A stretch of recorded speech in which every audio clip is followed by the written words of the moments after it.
Bienvenido. Está escuchando a Movies, Monsters, and Music. Speak American!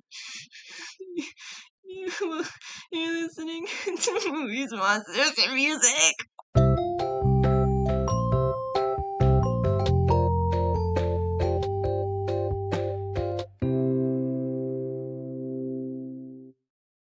My milkshake, what? Brings all the boys to the yard. Damn right, why? They're better than yours. That's damn right. Guys, welcome back to the Den of Sin. Unfortunately for you, I'm your host, Chandler Allen Berry, and with me is my very confident and capable business partner. What's up? It's Slug. It's your boy. And he's opening himself a pack of White Owl Grape. And it is incredibly loud. Right next to that, we have some, what is this? We got some Sutter Home Pink Moscato. Really good stuff. I bought it for $6 at a QT. I think you should get it yourself as well. QT? What was it, racetrack? I don't know. I wasn't there. What you're questioning me? Yes, I'm trying to figure out. I gave you a fact. I gave you a statement. You questioned me. Therefore, I questioned myself, and now here we are. Which actually reminds me of earlier, because you made me backtrack my was it my ninth? No, you backtracked your king, which for some reason had me have to move my my rook back. But then, because of the position of where he was, the vertical line going up the letters, it's just checkmate wherever I went. So Dude, I couldn't win. I could not win. Which is the last few times we played chess. And by the way, rooks are killers, man. You can't trade your rooks. Like I think the best of players, I think they can sacrifice your bishops. You can sacrifice your knights. The second you start, I wouldn't advise that, but you could. The last thing I would sacrifice is a rook. I so many times playing today, I was like, I could sacrifice the bishop right now. I could do it right now. But you didn't need that to beat me. You knew this. No, yeah. So I'm watching analog horror videos. I'm like working on my own projects. I'm like doing all this multitasking, and then I get a notification. Hey, do you want to play Slug of the Dead on chess.com? Boy, howdy do I. Gets my ass handed to me within 5 minutes. And I'm not sure. We ended in a draw the first game. We have more draws than you beat me. Yeah. Which doesn't help our rapid rating. No. But, yeah, it did not look good for me. You beat my ass like twice back to back. Even the draw, you had me beat. You were going to win. I was down to one queen. They gave me a W. Not a W, but like. They gave you a pass, so like we're gonna stop it before we're gonna stop the game. They're looking the best of my boy. They're killing me out there. I don't know. I want to get better at chess. I really do. It's just every time I play, I only play you. And so we get these outcomes where I'm losing or it's a draw. And I did win once, but to be honest, you weren't in the best state to beat me. No, I definitely think you should start playing the computer more and be playing people online more. I personally, if we're going to put it down to a ratio, I think I play 20% friends, 20% people online, and 60% computers. I don't want to sound stalkerish, but I was looking at like your entire portfolio of all your plays, and there really wasn't that many people on there. But then I look at your rapid rating, I'm like, that's a pretty decent, because it's what, 700 something? No, because of our draw, it dropped us back down. Yeah, I think that's stupid. You keep getting lower, and every time I go play, like I go beat or beat people online, it would go up. But then when we play with you, because I don't know, for whatever reason, we're like on a scale of like always going up and down of who's better than who. So most of our games just end up in draws, which lowers both of our scores. See, you can have a draw, but there be a worse player. I'm definitely the worst player. This is why I like playing you, because I'm saying this for your own benefit, for your own ego, that definitely does not be stroked off anymore. But I'm going to say it anyways. You're really good. You have a potential to be really good. Like you take everything you're interested in to like the next degree. But then you like, oh, I have other passions, and they reel you back in. So you're never like, don't be offended by this. You're never like 100% great at something because you have so many things you're dipping your mitts into, but you're always good at what you do. Is that a good place to be? Thank you. That's a good place to be, right? I would say that about you. You take everything to the next level, but because you're interested in so many different things, it's like you're never going to be a grandmaster, but you I, might be a master. I will say, to give you another a compliment is I would say you are great at multiple things that are your passions, but some of the things that you care about you're not as good at because you don't marginalize it out. But like you are so fucking on fire with all this film shit, man. You'll be pulling shit out of your ass, and I'm over here like, I got That's a little bit more than just intermediate knowledge of how film works, but this man is just on a whole another level. don't break an arm jacking me off. Listen, $300 with software like video editing software will get you a long way.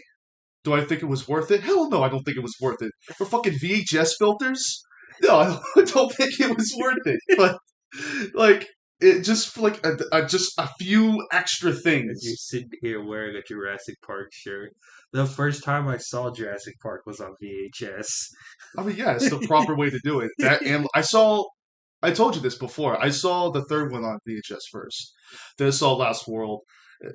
Trust me, I really was lost going from three to two, and then to the first one, and then like it just clicked. It made sense. It was like watching a Christopher Nolan movie. It's like you're going backwards in time. I'm like, I get it. I get it I now. get it now. I understand. Yeah, my John Hammond looking ass. I don't have my hat, No, but I definitely look like I would splice genomes to make a profit. with your stogie.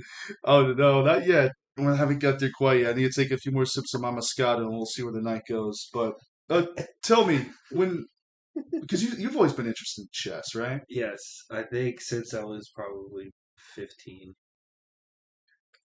That doesn't sound like a long time ago, but if we crunch the numbers, that's almost almost a decade.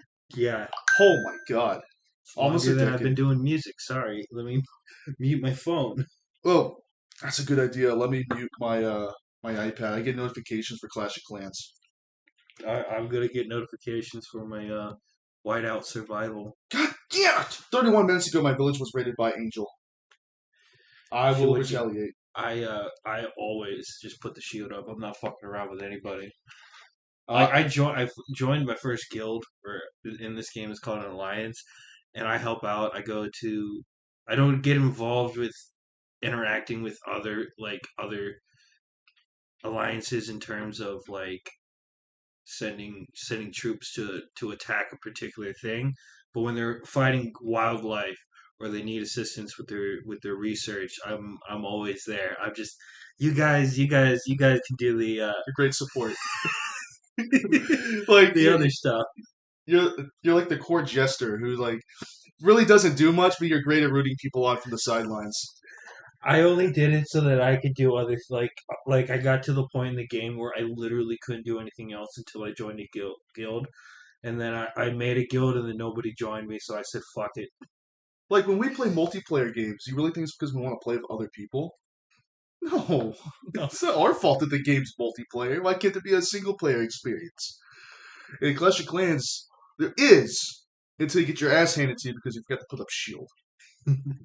Now, like I'm not particularly good with Clash of Clans because it takes a lot of strategy and tactics, and I'm not even a gamer. I'm a mini gamer, and even then, like I have this Galaga cabinet. Do I play it? No. Do I play it more than you? You play the Galaga cabinet more than me, which makes sense because you have the first and second high score, and my dad has the third. But like tactical thinking, it's not my strong suit. But when it comes to chess, it's one of those things where if I just spend more time on it, I know it'll get better. And that's with anything. Oh yeah. Like with Galaga or Clash of Clans, any or hell, poker.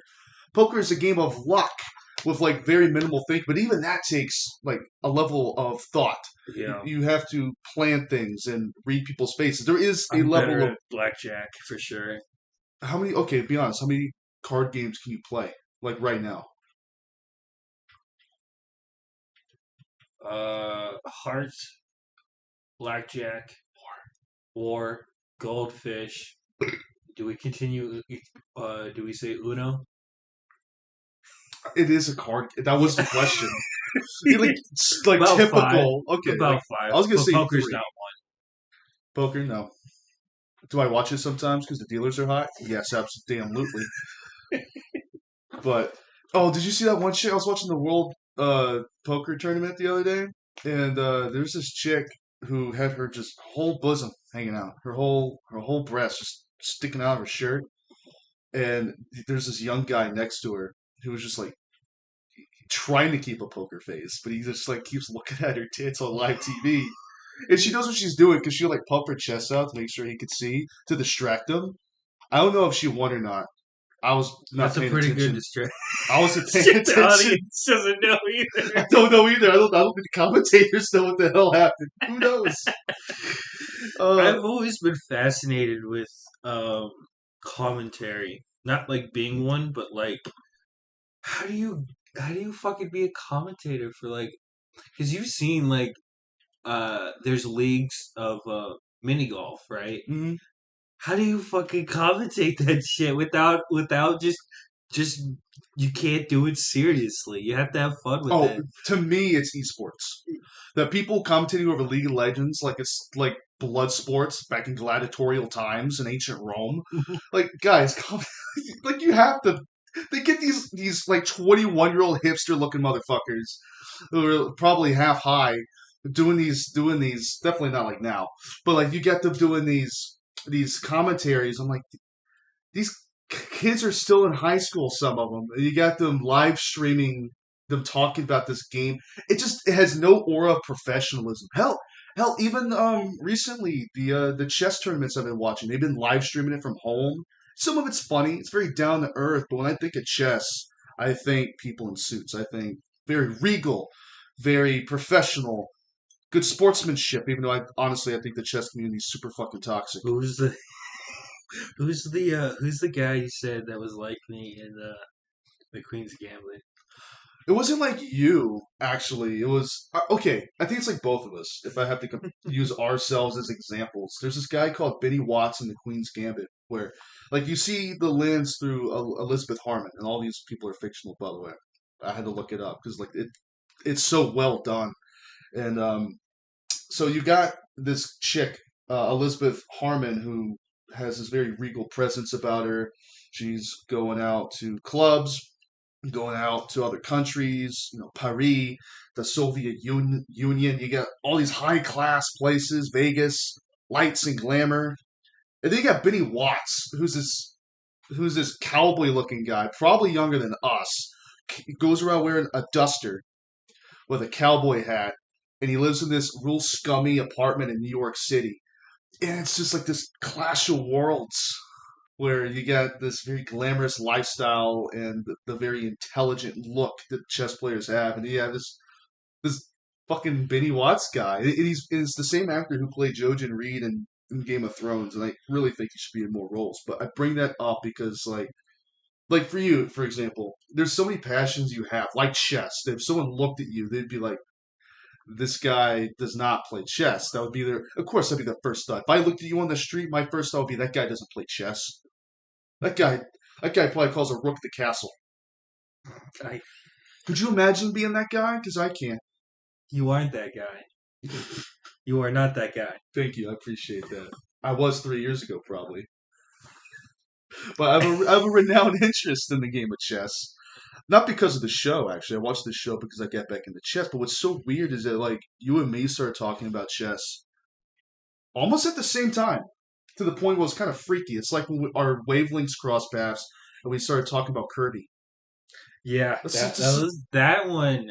I feel like was less weird, or that one was more weird than the chess because I mean it kind of was gonna happen eventually. Like once when everything slowed down with like moving out and everything, yeah. and especially I've been wanting to get that chess for a while, but since I was forced to get a new phone, I actually have the storage.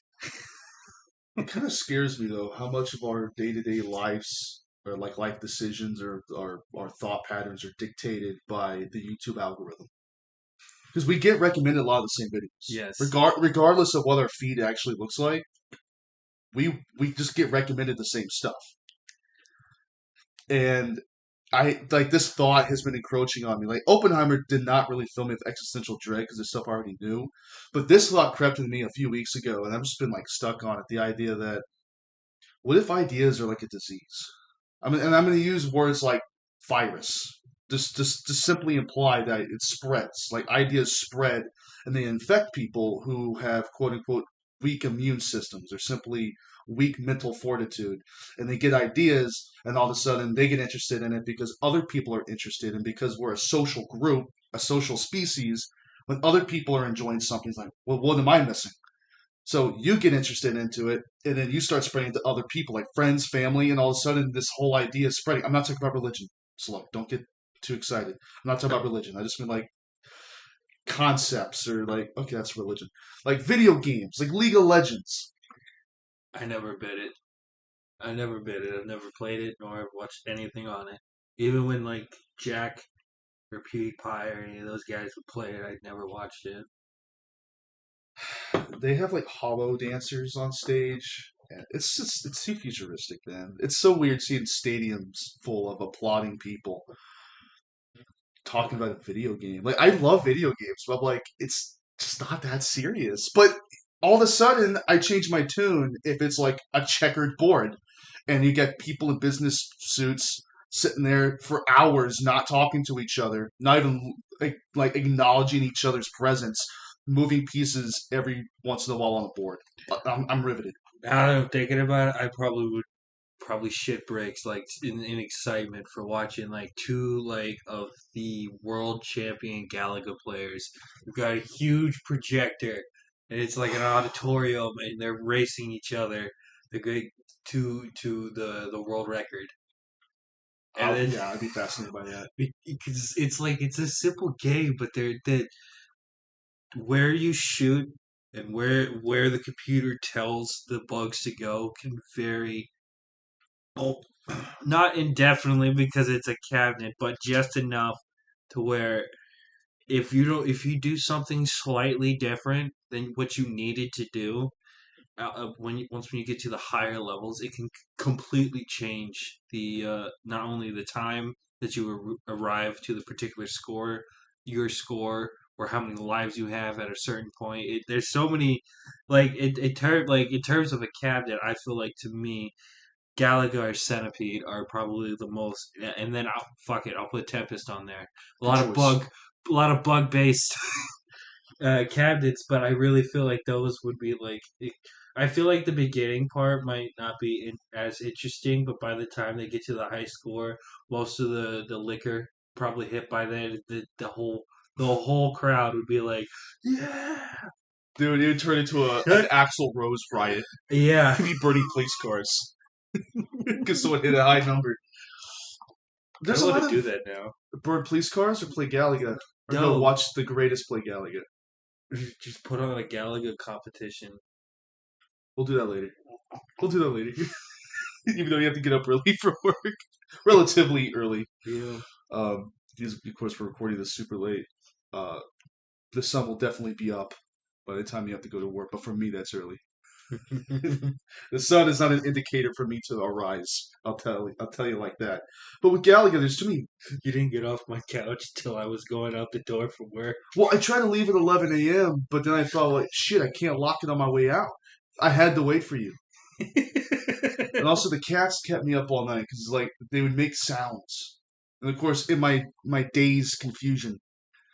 Wait, that reminds me of a really good Led Zeppelin song. That's That's a besides good the point. movie too. It is. But the cats were just like clinking bottles. I'm like, what the fuck's going on? I wake up in a sweat, just like, oh, what's going on?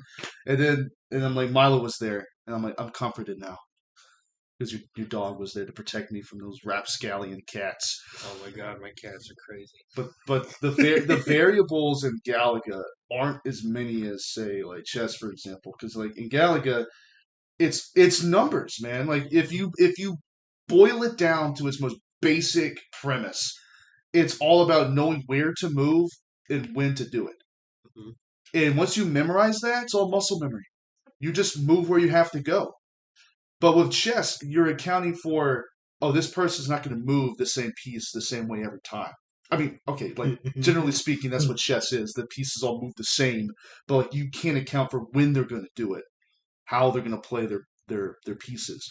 Um, so I bring all this up because nostalgia is so powerful, and like really looking back at things that guide us and motivate us. Like for instance, music.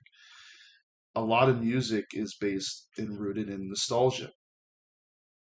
Like that's why I love like 50s, 60s, 70s music. Hell, 80s, some 90s. Not really a grunge guy.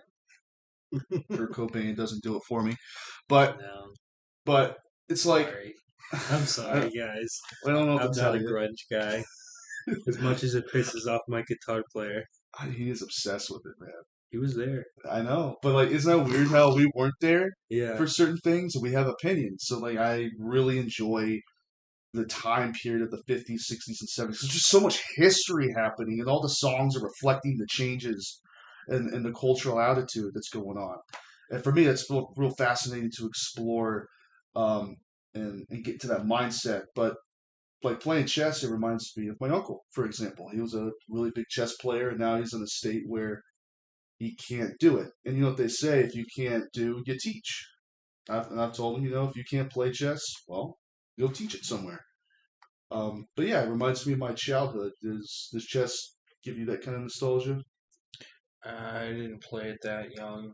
I guess to a level. I think fondly of my memories in chess club because it would piss so many people off that I just roll in occasionally and just like obviously I take a pretty good amount of L's, but the fact that some of them lost to me, they were pretty pissed about it because I just roll in with because I was a fucking hippie in high school, man. I was wearing flip flops in winter, the same Bob Marley jacket 24/7, and jeans that are falling apart, and the only reason why I'm still wearing them is because my crotch isn't exposed. And I roll up in there and I just whoop people's asses, and they would just be mad. And I have to remind myself that you did not roll up in the school wearing bell bottoms. yeah, Like, because when I think of you, I see the bell bottoms, but I know they didn't exist. It's this weird game of telephone where things get distorted over time. I want bell bottoms though. I've been one of them since high school. Wait a minute. Stuff getting distorted over time. Well, I think that might lead us into our main topic for today. At least one of our main topics. One of our topics. You ready? Yeah, Oh, you got it pulled up. I have it pulled up as well. yeah. Guys, we're going to be talking about a little known album. Well, really a compilation of An, 6 albums called an epic. it's like the Iliad. Yeah, it's the Odyssey, but in auditorial format. Guys, we're talking about Everywhere at the End of Time by The Caretaker, aka Leyland Kirby. Yeah, Kirby's coming back. Always relevant. I I have personally listened to this about 5 times. That's one more than me. I It's weird competition.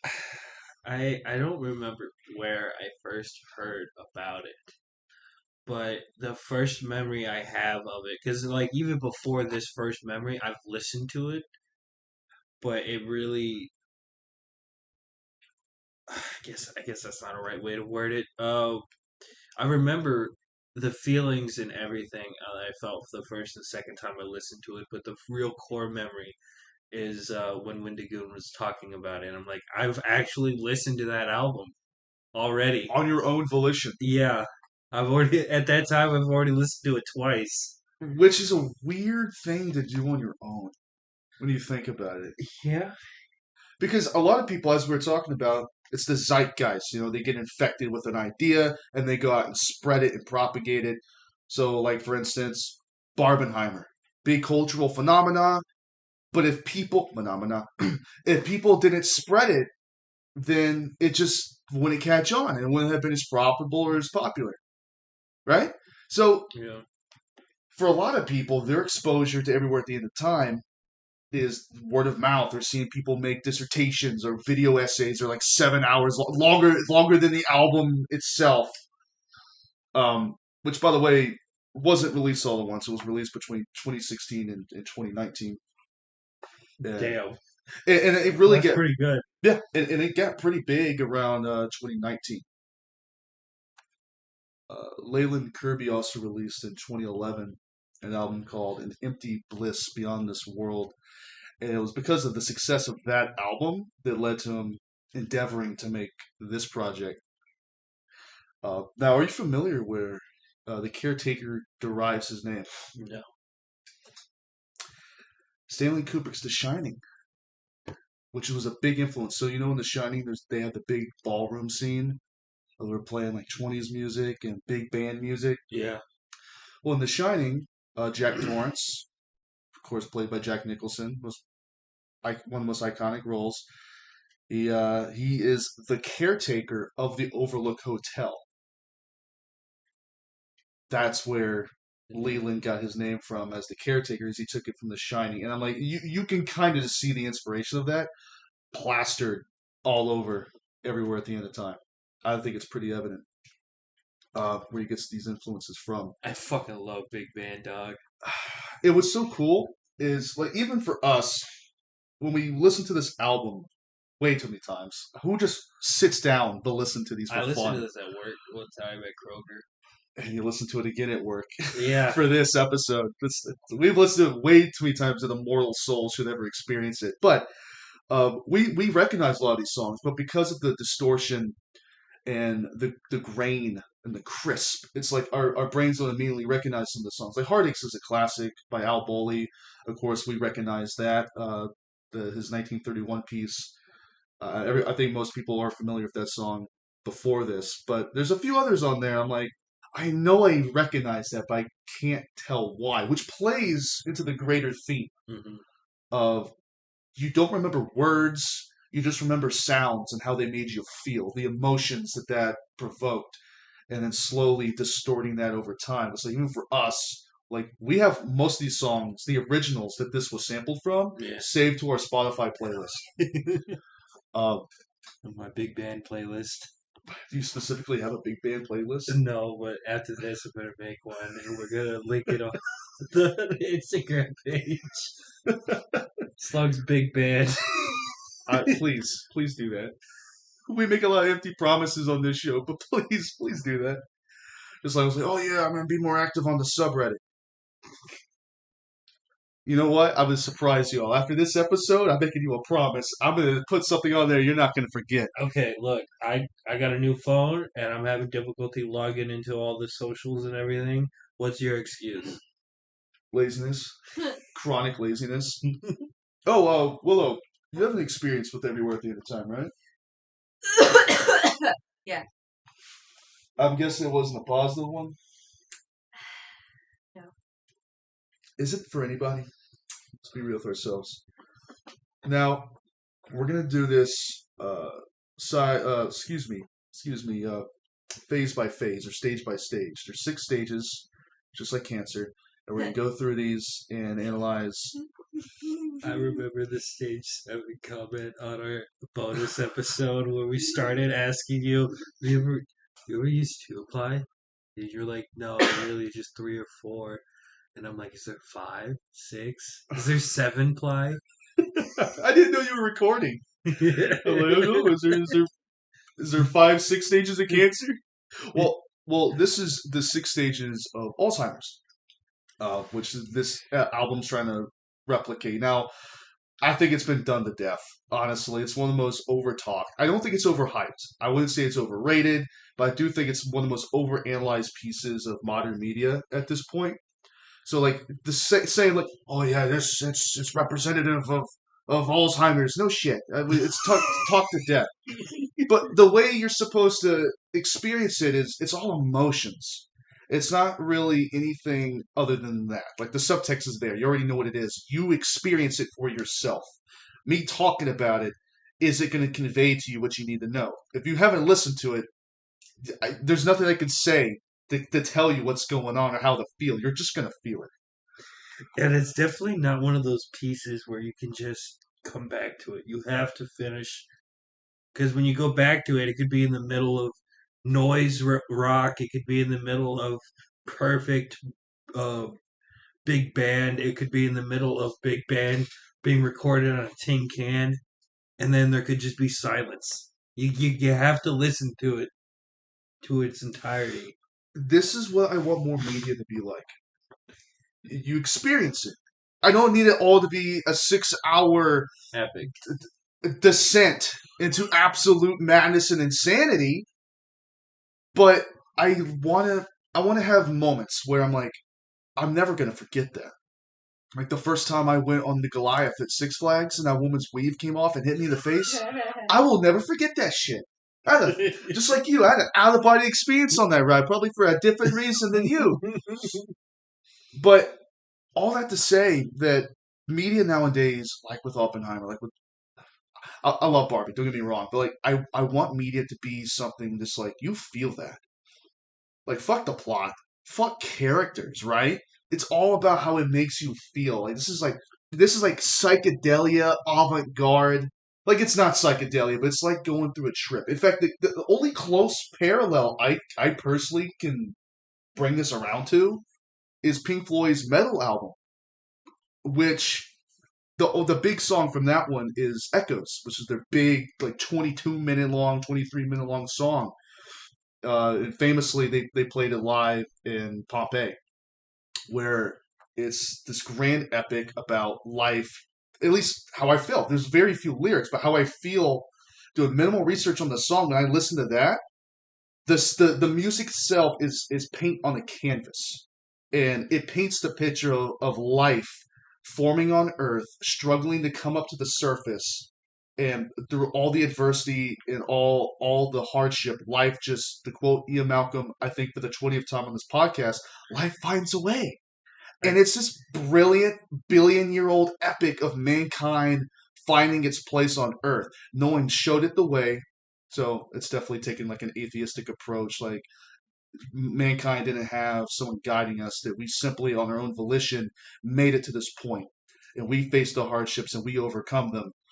And it's just this 20-something minute long song, and the fact they played in Pompeii is also showing like how Pompeii is this destroyed city, and yet here we are right now playing this song live for you In Pompeii. in Pompeii, surrounded by ash covered corpses, hundreds of years old, or at that point thousands. You know what I mean? They didn't clean it up. No, no. It's almost like the Sphinx or the pyramids. They just get like forgotten by we like nowadays. Like oh, it's just there. You can just go to it, but you forget like Napoleon rediscovered the Sphinx. You know, isn't that like a? Then they shot it with a cannonball, and that's why its face is missing its nose. But that's besides the point. Fucking Napoleon guy. We were a side quest because of that guy. Honestly, the War of 1812. I can't wait for Joaquin Phoenix's portrayal of I want to Napoleon. go see that. Yeah. I like he's the perfect choice. I'm trying to think like what I never thought about it, but then when I saw him as Napoleon, I'm like yeah, That makes sense. makes a lot of sense to me. Um, but yeah, it's like the nostalgic lens that this takes for people who weren't born in that time and yet to completely understand it. Like for instance, a lot of CNAs or nurses who work at these kind of facilities like a hospice or taking care of elderly people. A lot of them do this training where they'll do this sensory deprivation, where they'll put gloves on, like multi-layered gloves on their hands so they can't feel.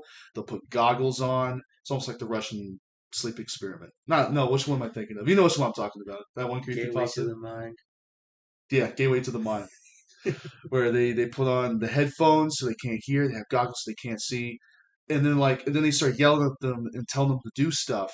And the nurses and stuff and the CNAs, they'll tell them, "Hey, do this task," or "Hey, can you repeat to me what I just said to you?"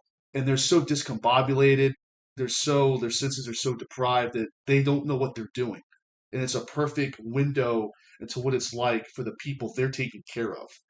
But for people like us who have no any ambition to take care of old people, it's like maybe one day we'll get there. Give it about 30 more years. I'll be doing that for my parents.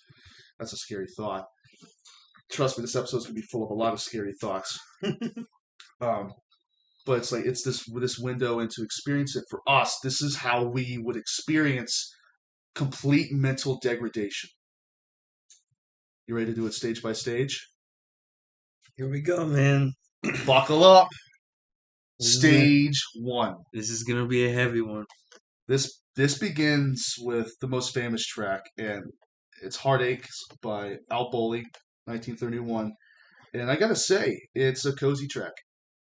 It's really it's it's funny I say this, but when you really listen to it, it's an everyman kind of song.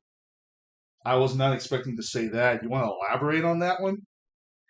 The concept of just having to keep moving forward after failed relationship after failed relationship, you just have to keep it moving, even if they just burn away, memories burning away. You have to just keep moving. It's a great title track to start off with because, like, that theme, even though what it's talking about doesn't necessarily relate to the like whole Alzheimer's, but it's still like the idea of memories burning away Hmm. is the most obvious choice to put at the beginning of the song, even without lyrics. Again, talking about how music can paint a picture. I'm not the biggest fan of sampling music. Me neither. We know somebody in particular. Give him a little shout out without giving him a shout out. He was dissing your music because he's like, it's too generic. And then he goes right behind and spends $400 on sampling music. How about spend $400 on a guitar? Learn some Hendrix. Give me a break. Guy wants to call himself a musician. Which one? I knew a little bit of Purple Haze on bass. Oh, nice. Real early. I couldn't pull it off now, but Oh yeah, like when I first started getting the guitar, like I learned "Hair of the Dog," I learned "Mississippi Queen," I learned a Holly song, "Blonde Cool Woman in a Black Dress." Learned all of them like in the week, and then dropped it. if you're not playing these songs, you're not gonna remember. Well, it's a martial art. It's like me doing Taekwondo and having to learn forms, which is all like godforsaken martial art is just memorizing your forms. If you don't do it for like 2 weeks, you're not going to remember it. Damn, we just keep coming back to the concept of not remembering shit. What were we talking about? Oh yeah. First track is cozy. It's like a safe place for me because this is a weird image to paint, but it's like being in a cabin. Actually, it's like being in the Overlook Hotel during winter, and you're stuck inside. But you feel this odd sense of safety because all the winter, all the cold and snow is outside, and you're in this big hotel all by yourself, and you feel safe for a minute until you realize that the monster is within. You're not worried about the blizzard outside. The problem is what's in you. I think a good analogy is it level 4 of the back rooms where it's literally a mansion Mm-hmm. and it's like quote unquote the safest area in the back rooms. But even then, that's not saying much. Yeah. Yeah, it's interesting to me that all these concepts of like liminality or twisting of time and space and specifically nostalgia, simply taking that conceit and placing it over pre-existing things like the idea of I think we've all been stuck in a mall or not stuck, but we know we've been after hours plenty of times. Like we've gone to see a movie or whatever, and we come back and the whole place is deserted, and there's this feeling of, for me, excitement. I love abandoned places. It's exciting because I'm like, what's the story? There's no one here, What's but the people. scoop? What's the scoop, dog? There used to be people here, but now there's not. Why is there no people? And our minds immediately go to something bad, but that's not mine. I find this stuff, at least starting out here, is very, very comfy because it seems almost as if the danger does not exist. And if it does exist, it's outside your periphery.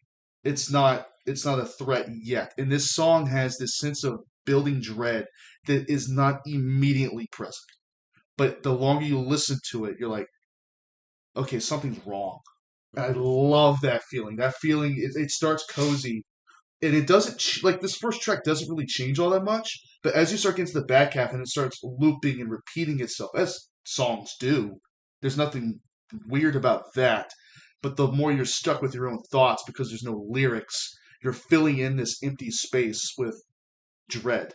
It's like the most primal human emotion when we don't understand something. Immediately fill it with, why is this wrong? Why don't I like this? And try to explain it. Mr. Krabs, I'm so confused.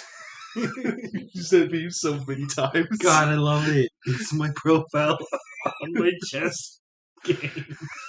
This is an awesome profile pic for chess.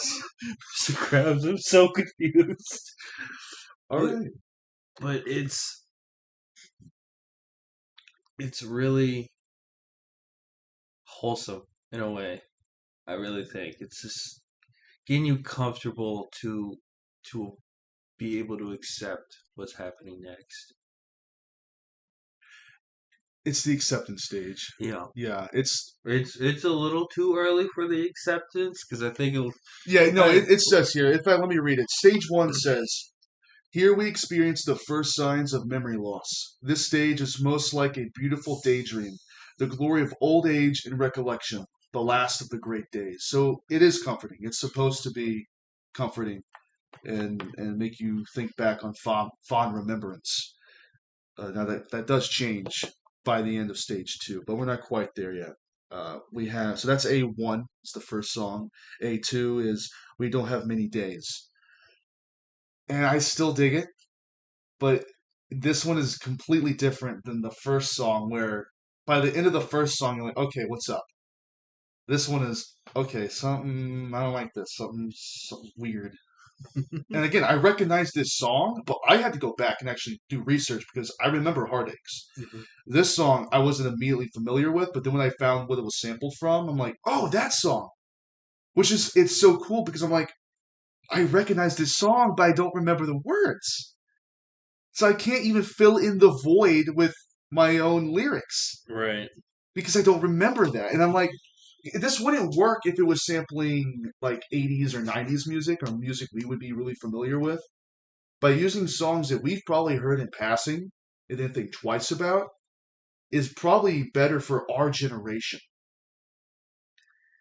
That's why our generation is really going back and looking at older media, like old cartoons, like with Bendy and the Ink Machine, or like we use older media because it's like it's stuff we don't have a personal relationship with, but we've had snippets of it, like through Boomerang, we've watched old cartoons. So immediately it reminds us of our childhood. Our childhood, despite being so far removed from 60, 70, 80 years ago, there's a piece of it in us that we recognize.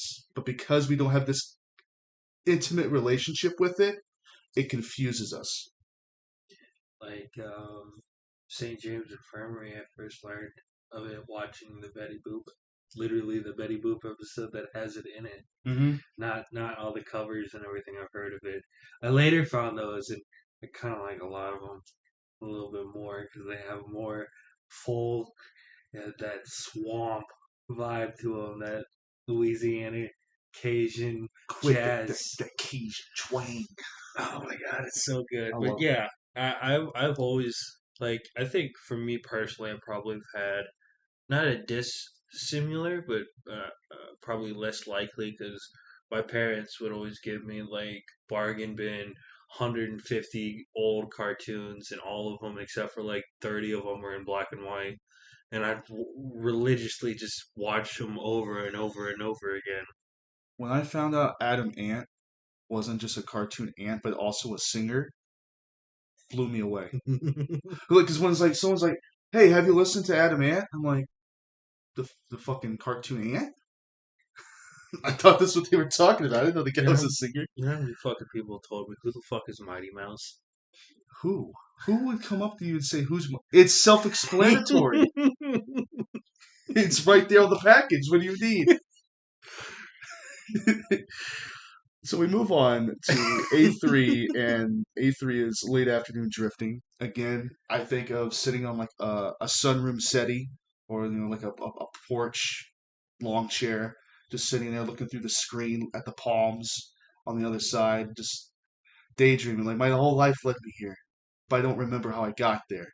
Like I'm comfortable, I'm content, but I don't know how. How am I here now to enjoy this? It's like it's poetry. Like the stuff just it really just the reading it invokes certain thoughts. Oh, especially like if you have it on the background and you have it, and then you come in every once in a while to read the description and then go back and just have it in the background. It that blend of just occasionally just like kind of filling you in on what's going on, not holding your hand the whole time, just kind of here's a little something something. That's a good way to sum it up. Here's a little something, something. Now let's get to my favorite brand of barbecue sauce, A4, Childishly Fresh Eyes.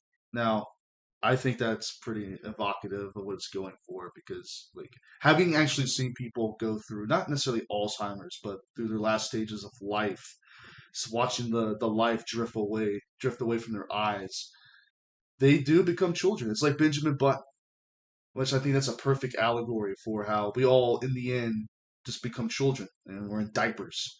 Where, I mean, we are, yeah. We end up shitting ourselves. We have to wear diapers. And, Kill me. oh, yeah, we're not going to live that long. Don't worry. Don't worry. We're not going to live past 50. Thank God. Hopefully, we start drinking more. No, and make sure we're never in a hospice situation. We never make it to the hospice. No. we we live just long enough to not have assisted living. I don't want to live that long. I really don't. But because like this stuff scares you. Because I already like was like I don't really care about getting old. I want to die cool. I'm so cool, without crow's feet. But then you see stuff like this, and you're like, I'm good, fam. Yeah, I'm good. So we go from childishly fresh eyes, we go to A5, which is slightly bewildered. I love that title because you're like, as the audience, you're also experiencing this slight tinge of unease. Something's wrong. And then you get to A6, things that are beautiful and transient. B1, all that follows is true. Now, what's your thought on that? All that follows is true. it's inevitable. Then you're gonna start slipping. Hmm.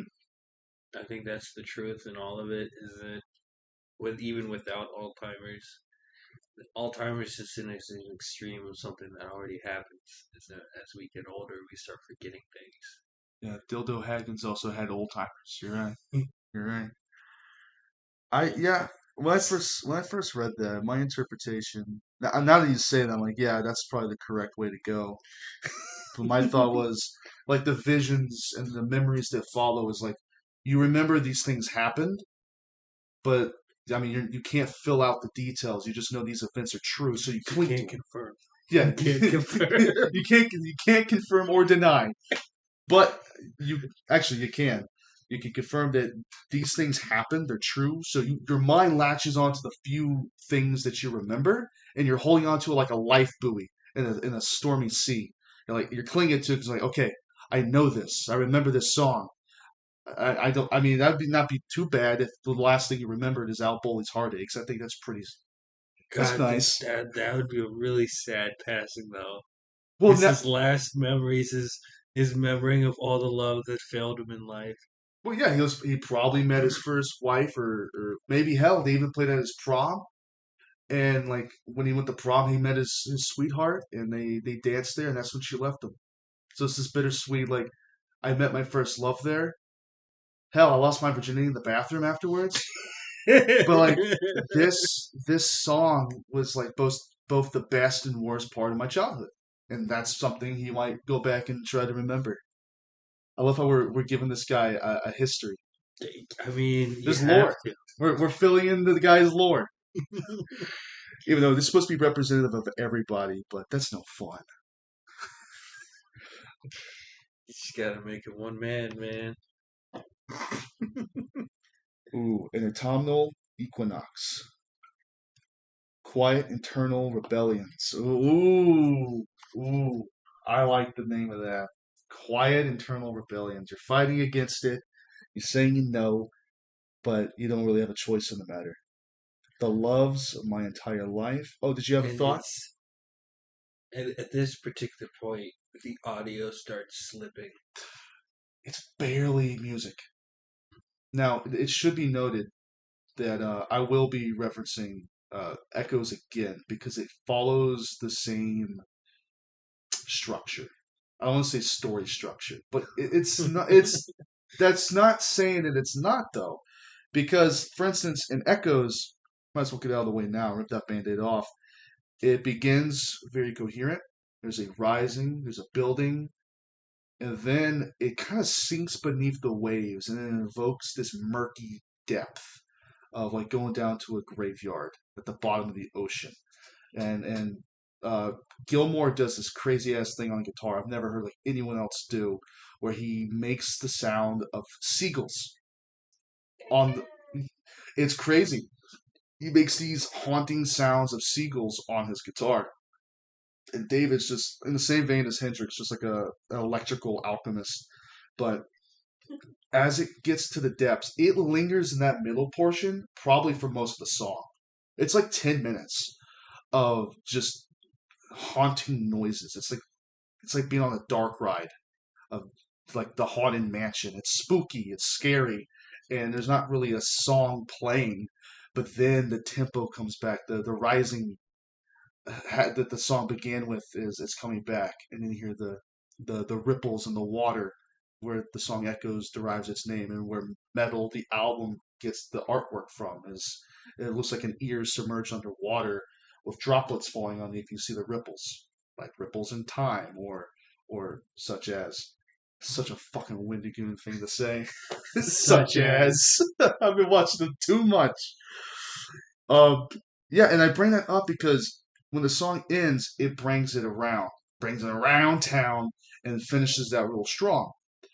The middle portion that we'll come to find is very much like that, where once the songs stop being songs, your brain's looking for pattern recognition. So every once in a while, you'll pick up on a sound, and you're like, I remember that. Yes, so you cling to it, and you're looking for patterns that, at this point, have ceased to exist. But as someone who's not going through Alzheimer's, I don't know how else you can better encapsulate it than through this. Of things just slipping away and only occasionally being like, oh, there it is. Like There it is. Leo. Yeah. Yeah. I mean, then we get to stuff like the loves of my entire life, into each other's eyes, and my heart will stop in joy. Which is this rebellion to say that I only will remember the good. We've been going over this different stages. Are we still in stage 3? This is just stage 2. Oh, excuse me. This is just stage 1. We haven't got to stage 2 yet. Stage 2 is when things they actually start breaking down. Yeah. So that's where we are now. So stage 1 ends with hopefulness. There's an optimism to it. At least from the perspective of who's experiencing this is I remember the good things. I'm choosing to stay in those good memories. And we stay with those same memories for the duration of the album until they are gone, which is really not too much longer. It is a long lore to get through. Like It's not fun. most of the latter half of the album. But we'll get to it. It's attrition. It's a war of attrition, but it's really rewarding. I can't. I'm sure you agree with this. Finishing the album is honestly one of the most emotionally fulfilling things I've ever experienced with a piece of media. You don't experience it twice, though. No, it's not the same. If you skip to it, it's not the same. You have to be in the trenches for half of the song. Then it will all click for you at the end. But during this middle portion, things get really rough. So we're in stage 2. The second stage is the self-realization and awareness that something is wrong with a refusal to accept that. More effort is made to remember so memories can be more long-form with a little more deterioration in quality. The overall personal mood is generally lower than the first stage, and at a point before confusion starts setting in. That sounds like me. This sounds like the entire podcast, if I'm being honest with you. Long form, deterioration. We'll see where it goes. C1. A losing battle is raging. Now, I don't know how much you remember of individual tracks, But at this point, it ceases to really matter. The tracks blend into each other, and sometimes abruptly stop. They'll just begin in the middle of a song, end in the middle of a song, and then when it restarts, the music is completely different. It is jarring, and it's like a reverse jump scare. Where That's a really good way to word it. like Yeah. instead of it just like scaring you with all the sounds, it stops. You're like, what the fuck just happened? I had to check if an ad or or my phone died or something every time that happened. It just Every go time. quiet. Literally every time I've watched it, that it always gets me. It's a reverse jump scare where it's like, well, what just happened? Because you as the Where did viewer, everybody go? you're alone all of a sudden in the silence because like you're vibing, you're enjoying it, and then there's just nothing, and you're like, I have nothing to say. I don't know. I have no thoughts. All of a sudden, there's nothing there because you're so focused on what you're listening to, trying to cling to the images that your mind might conjure up. But the second it goes silent, there's nothing there. Absolutely No. nothing. So It's jarring to say the least. C2. This is just 46 minutes in, and at this point, the music is almost gone. Misplaced in time. C3. What does it matter how my heart breaks? What do you think of that one? Fuck them. I'm not losing my memories. I'm not losing shit. That's a good answer. Fuck them. Fuck him. C4, my favorite kind of bomb. Glimpses of hope in trying times. He's like, all right, I'm sorry for saying that. Can I get some help? Just a little bit of help. I'm still holding on. I'm not losing it. I just need some assistance. Well, it's funny you say that because the next track is Surrendering to Despair. Sometimes you just give up. Sometimes in the heat of the battle, you just know you've lost. But is that true? Because the next one is I Still Feel As Though I Am Me. A lot of confliction. It's a very difficult feeling once when you've known something didn't work out.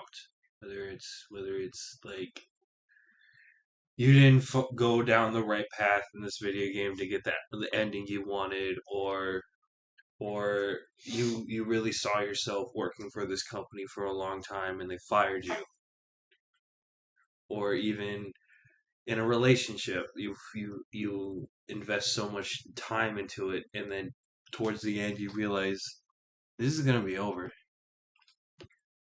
Poetic. Poetic.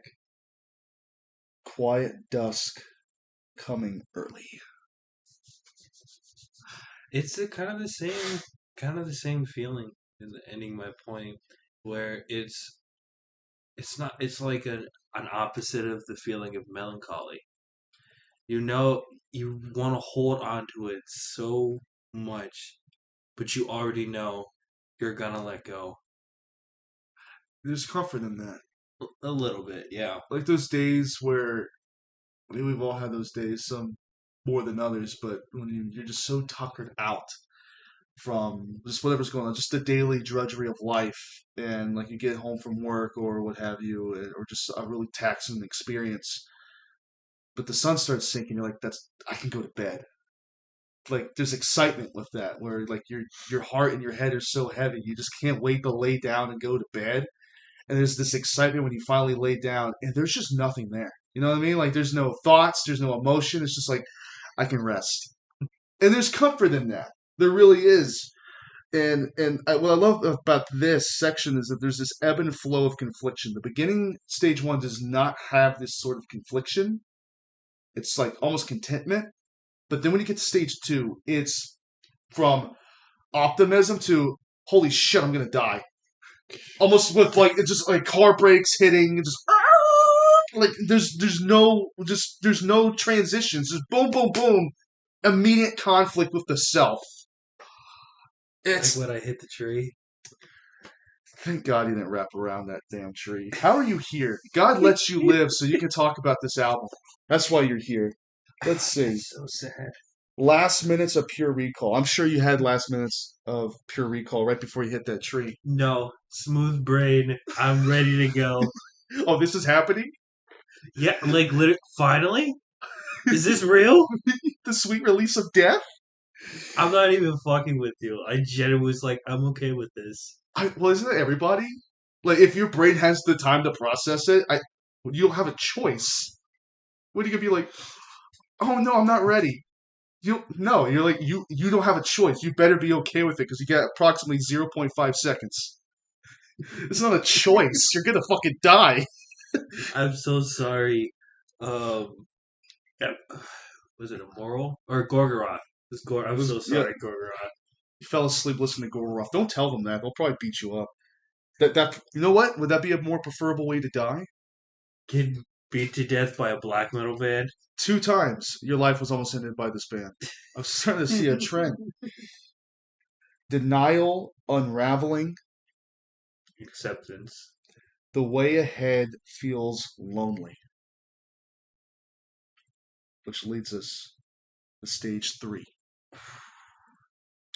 Here we are presented with some of the last coherent memories before confusion fully rolls in and the gray mists form and fade away. Finest moments have been remembered. The musical flow in places is more confused and tangled. As we progress, some singular memories become more disturbed, isolated, broken, and distant. These are the last embers of awareness before we enter the post awareness stages. Love the way it's written. Sounds like last night. What happened last night? Because I don't remember it. You ended up on my couch. That's what I know what happened. Oh, do all great nights end up on the couch? Disturbed, isolated, and broken and distant. Yeah, that sums up last night all right.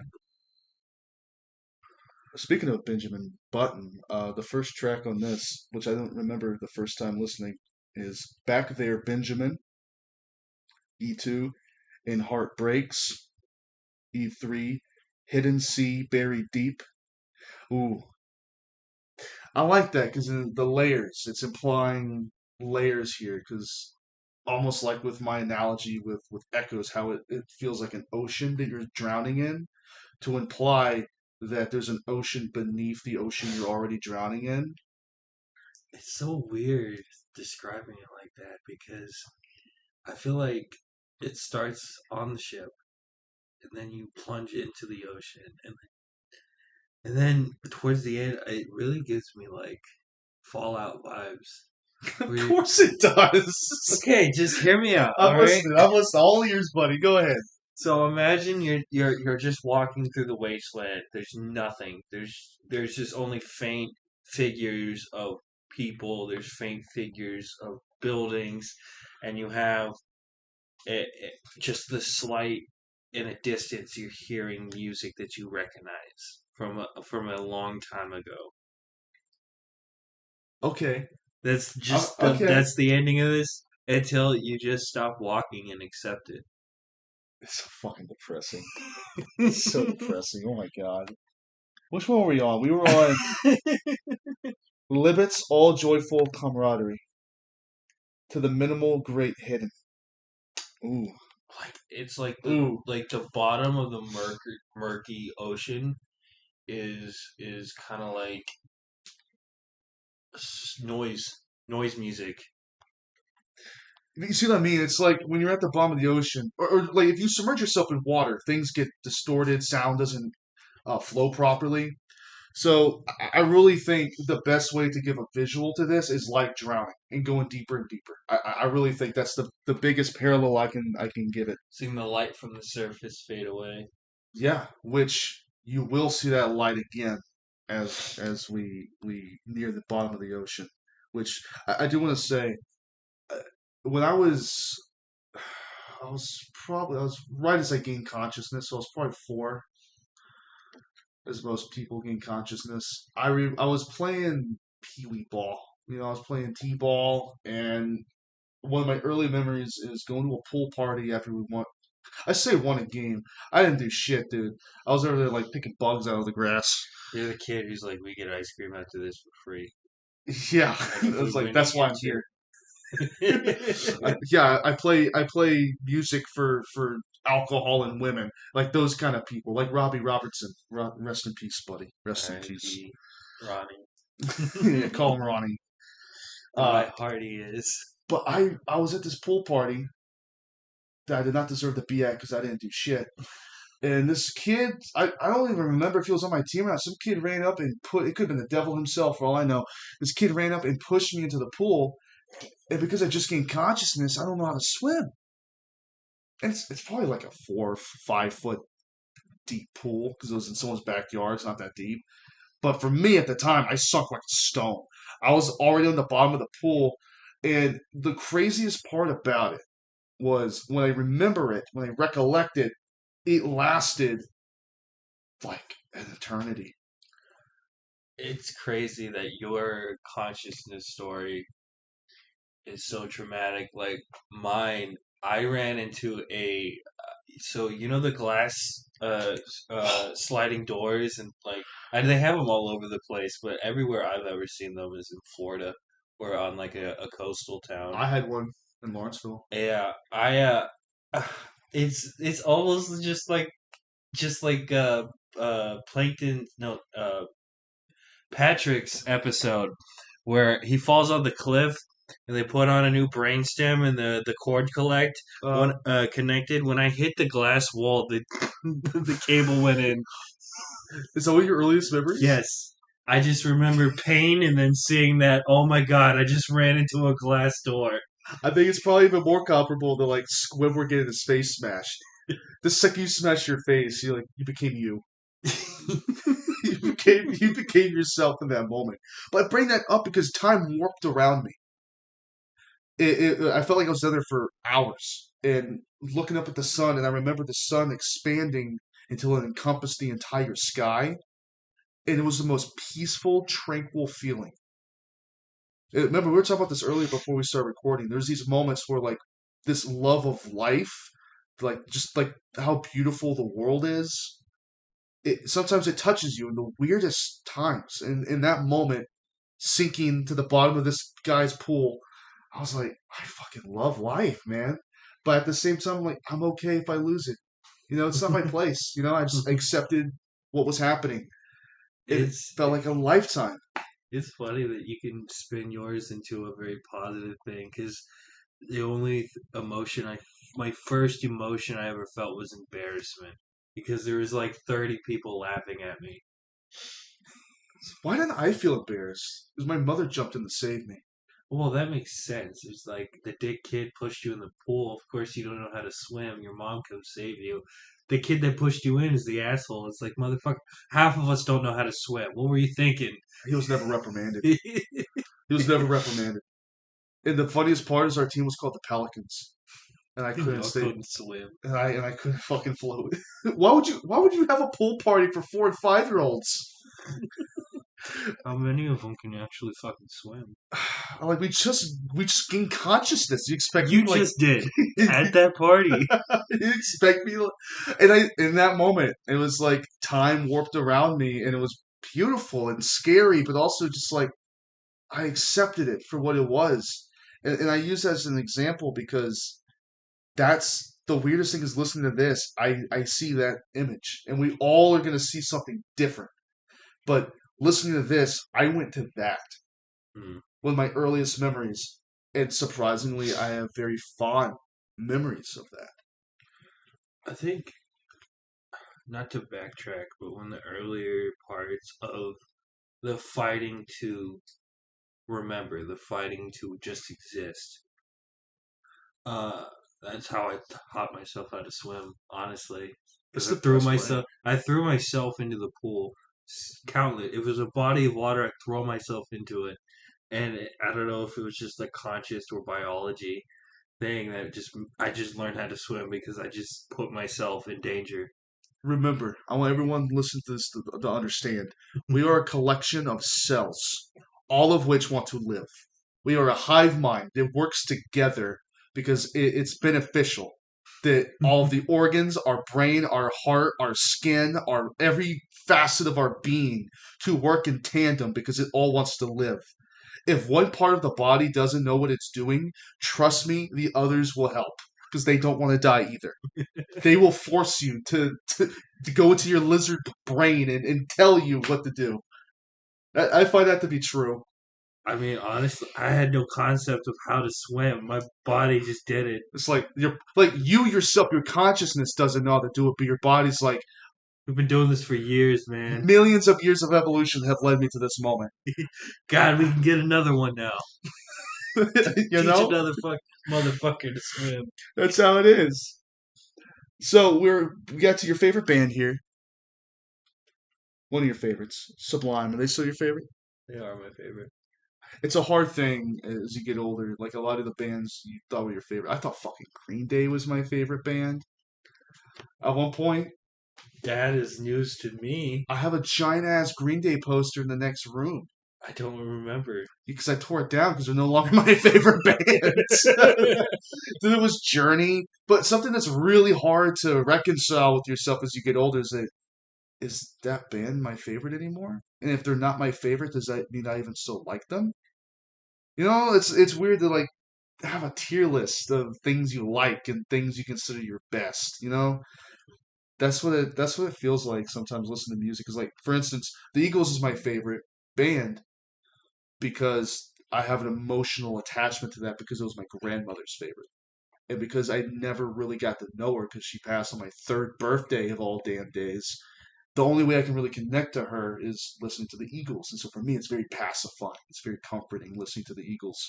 But as of recently, speaking of Robbie Robertson, or as you like to call Ronnie, uh, they're one of my favorite. That's one of my favorite bands. Is the band. It's a good name. They wanted to be called the Crackers and the Honkies, but I think they opted out. I think that was a smart choice. No, Sublime is still my favorite. It doesn't matter the emotional. In terms of how much I've listened to these songs, sometimes I'll skip them, sometimes I won't. But at the end of the day, I understand that these songs are important to me, and and I just don't need them now. You know what I mean? That's a good way to put it. It's like Andy with Woody. It's like I still love you, but I don't need to play with you right now. But every once in a while, I'll dust you off and take you out of the box. Mhm. So it's Sublime Beyond Loss, Bewildered and Other Eyes. I guess that's to say the eyes you currently have are the eyes you were born with. You're looking through a stranger's lens. You see the world like a completely different person.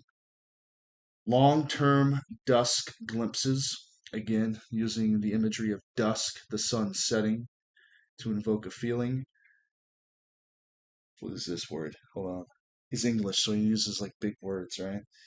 Gradations of arm's length, drifting time misplaced, drifting also invocative of the ocean. This is like reading Black Sabbath lyrics. We've done this before. We would sit on the floor, pull out a vinyl, and just like read the lyrics off. Mm-hmm. It's poetry. Like if you just read the words, it's spoken poetry. But when you add the music to it, now it's a song. But I think the best lyricism in the song always starts off like poetry, and then you add music to it. Maybe that's the problem we're encountering with Southern Casket. I can't help you with the lyrics, man. I got one. I got a batch of lyrics for you, but I got any riffs for it. That's backwards. Internal bewildered world, burning despair does ache. Aching cavern without lucidity, an empty bliss beyond this world, referencing his 2011 piece. Then we have La Bête de Lait, Mournful Camaraderie. I don't know why I said like I was French, but You tried. There was an attempt. It's not. It's not French. I just wanted to say it like it was Oh. French. I've been watching too much Queen's Gambit. She's in Paris right now. That's where we end off on stage 3. Stage 4 is not fun. Let's be honest. This is the part I was referencing from Echoes, where we are currently on the bottom of the ocean floor. So stage 4 and 5 aren't fun, and we haven't even been talking about the covers. I do want to briefly touch on those when we're done. Mm-hmm. because I want your thoughts on some because it's like abstract art pieces. I kind of want your thoughts on it. So, stage 4. I-1.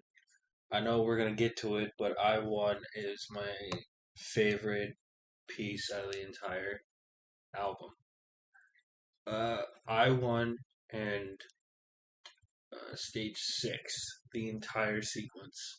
I think those are the two best points in the entire record. It's funny you say that because we're almost there. G1. Excuse me. Actually, let me read stage 4 first.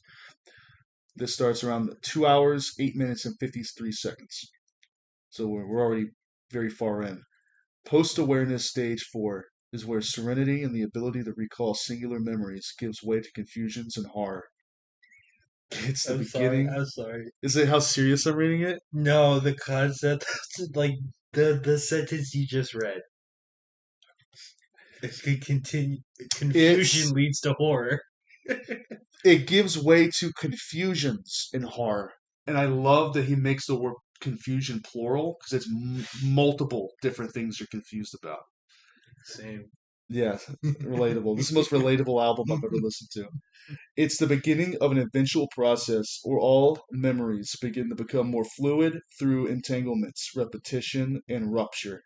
To me, this is the hardest. Actually, stage 5 is probably the hardest to get through, but on the first listen, stage 4 is like, do I want to continue? Yeah. Babe, when did you tap out? Was it around here? Stage 4? So it's about 2 hours in. I did not even make it like no, I made it like an hour, and I can confirm I made it an hour. I could not finish that. Oh yeah, if you have like ADHD. It's not even about the ADHD. I just didn't want to sit through it anymore. I cried through the first stage. I cried a couple times during this too. Well, you're just a baby. That's a different issue. Well, I am a baby because I also cried towards the end of everywhere at the end of Bikini Bottom. Okay, in fairness, I cried at the end of Ice Age 2, the meltdown, because I thought Scrat died. Because he did. Like, Scrat straight up died, and I fucking bawled. In a theater full of people. Where are we at? Right. We're trying to get to your favorite one. Stage 4, post-awareness, confusions. You said I-1 was your favorite, right? Mm-hmm. That's stage 4, temporary bliss state. I can see why you like that. I'm so fascinated with the concept of when you're in the motions of passing on. Instead of there's one quick moment of just reassuring you it's okay to let go. It's okay. This is good. You made it this far to be able to develop this far into this disease. Just you've seen everything. You've already seen your life again, and yes, the memories are starting to fade. But just remember, it was a good ride. See, this is why you're here. You have such good thoughts, and I can tell you're bullshit your way through it. You're like, I didn't think about this beforehand, but now that you mention it, it provides me actual insight. well, I mean, when we don't have a call before the show, like at work, we usually discuss some points we were going to talk about on the show. This one we didn't at all. No, I like this more because I don't have specific thoughts already. A lot of times we'll discuss stuff and even repeat ourselves, stuff we've already told each other on the show. But this is raw. It's like Monday night, motherfucker. It's raw. Yeah, you can't tell if I'm bullshitting. Yeah, like a lot of stuff I thought about before, but a lot of it's just kind of coming to us in the moment. So J1 is stage 4 post-awareness confusions. So I see I-1 is at this point, yeah, this would be my favorite track because it's the only one that gets back to some semblance of normalcy. It's the only one where I feel safe again. It's like a bubble. Mm-hmm. And the bubble's about to be popped immediately. Stage. It's like they held like he was falling, and then somebody grabbed him and caressed him and said, "It's gonna be okay," and then dropped him again. And dropped him, yeah. Oh shit! Drop. False. I just had an image of Peter Griffin falling down the stairs. That's how it's gonna feel from here on out, buddy. Because we are in stage 5. This one is rough. Like rough. Like this is the beginning of that Fallout Desert.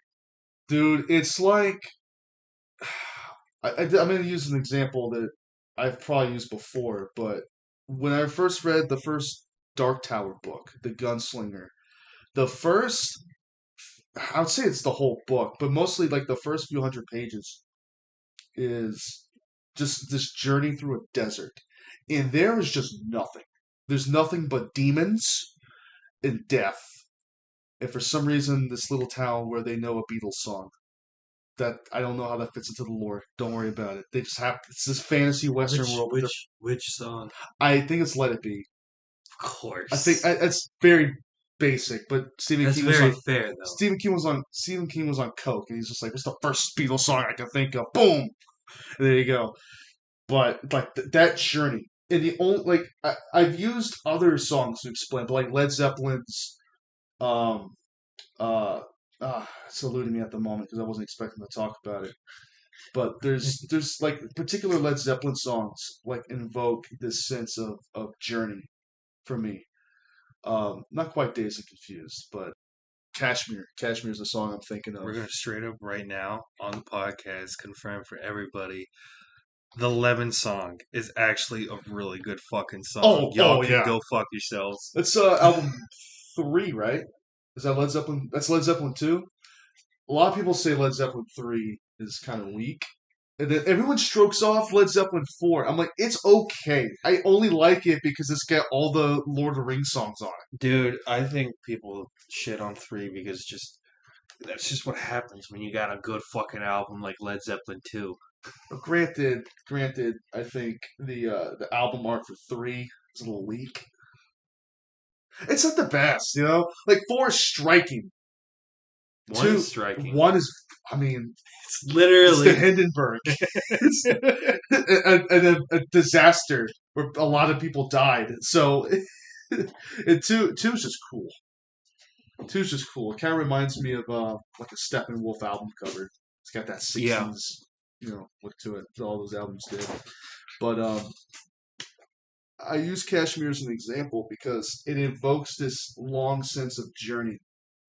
Of going through this barren, desolate wasteland of nothingness, and just it's oppressive and it's just repetitive. It's a song that just keeps going and going and going. By the end of it, you're so tired and like defeated. It's a defeating song, and I use that in the same lens of like the Dark Tower books to convey this sense. It's a long journey that might not necessarily be worth it. You know, that's what this is. At this point, stage 5, you're questioning him like, did I just waste all this time listening to this? That's how it feels at this point. A little bit. Yeah. So we're gonna discuss post-awareness stage 5 confusions and horror. More extreme entanglements. Repetition and rupture can give way to calmer moments. The unfamiliar may sound and feel familiar. Time is often spent only in the moment, leading to isolation. I love this because as it talks about repetition, it's repeating. Well, let's see. That was from stage 4. It's repeating lines from stage 4, like verbatim, word for word, as it talks about repetition. I don't know what it's repeating other than the sounds of silence. It's not really silence, though. There's a lot happening. It's a full track, but because it's so white noise, all of it, it's disengaging, which is very interesting to have from music, at least traditionally. I don't know if it's you become disengaged with it because of how oppressive it is. At this point, it's malicious. It's attacking your senses. You're overwhelmed. Like I describe it as nothingness, but it's not. It's nothing in the sense that there's nothing to relate to. There's nothing about it that you can enjoy. This is actively out here to make you miserable. this entire stage. Like this, in any other album review, that would be a negative, wouldn't it? Yes. There's nothing fun. I can't relate to anything. It sucks. It makes me feel bad. I want to kill myself. And such feelings.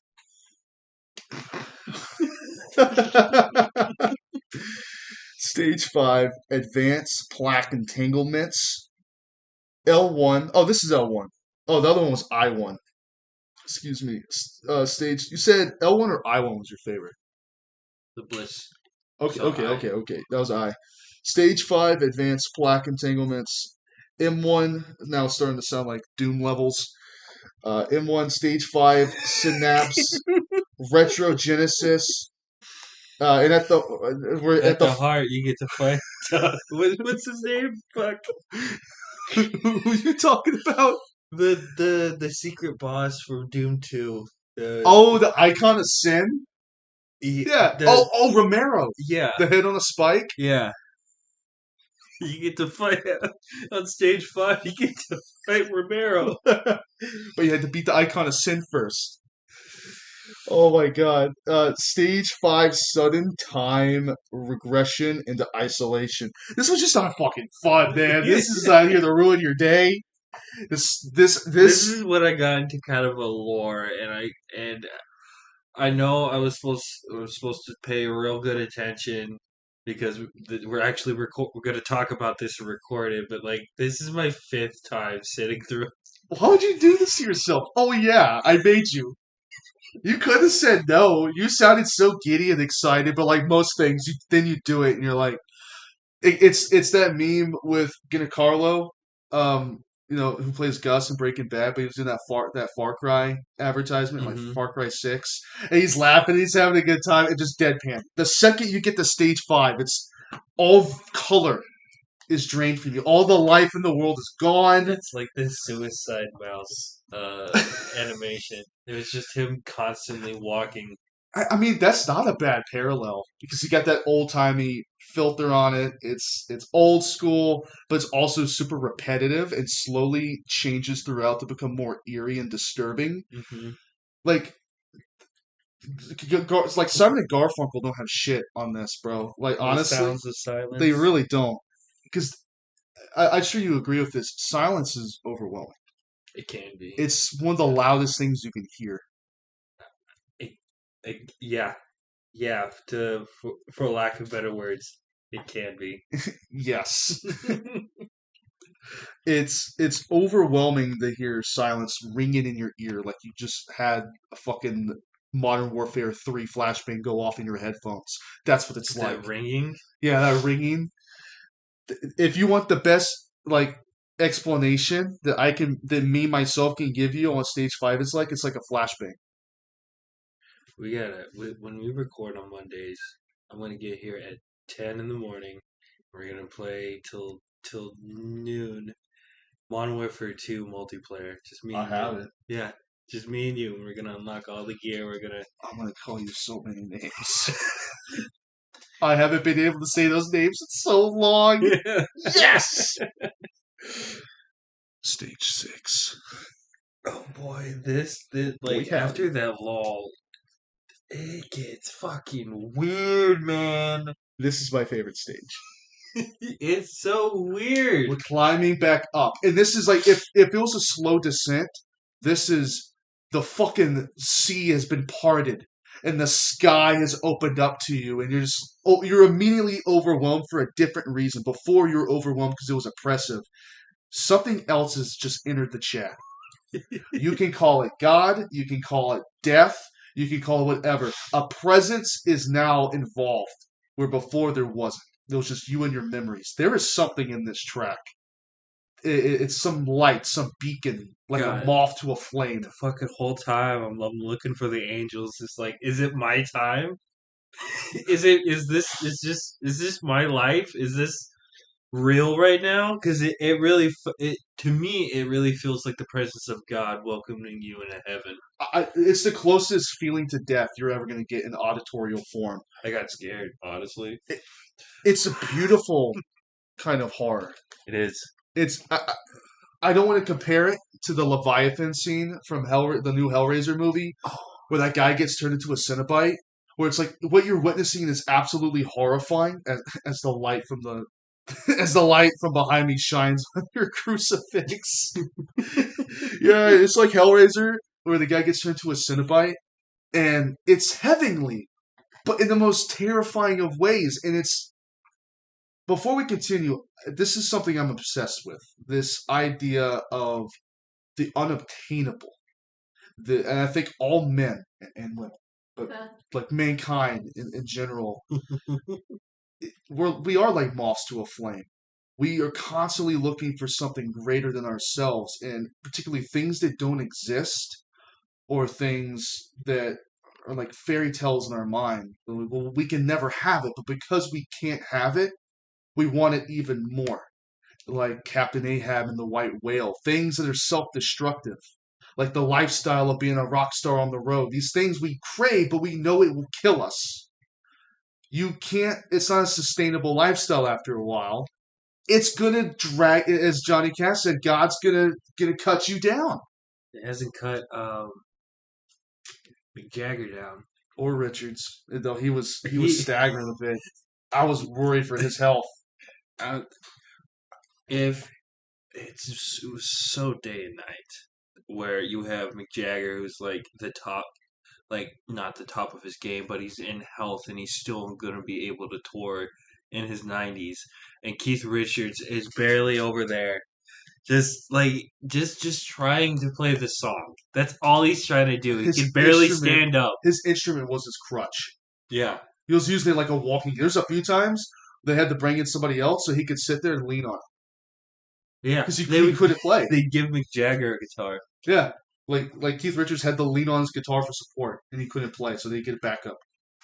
It was seamless. It was a great show, but I feel like at this point, there's a lot of these old bands that we're not going to get that classic concert experience.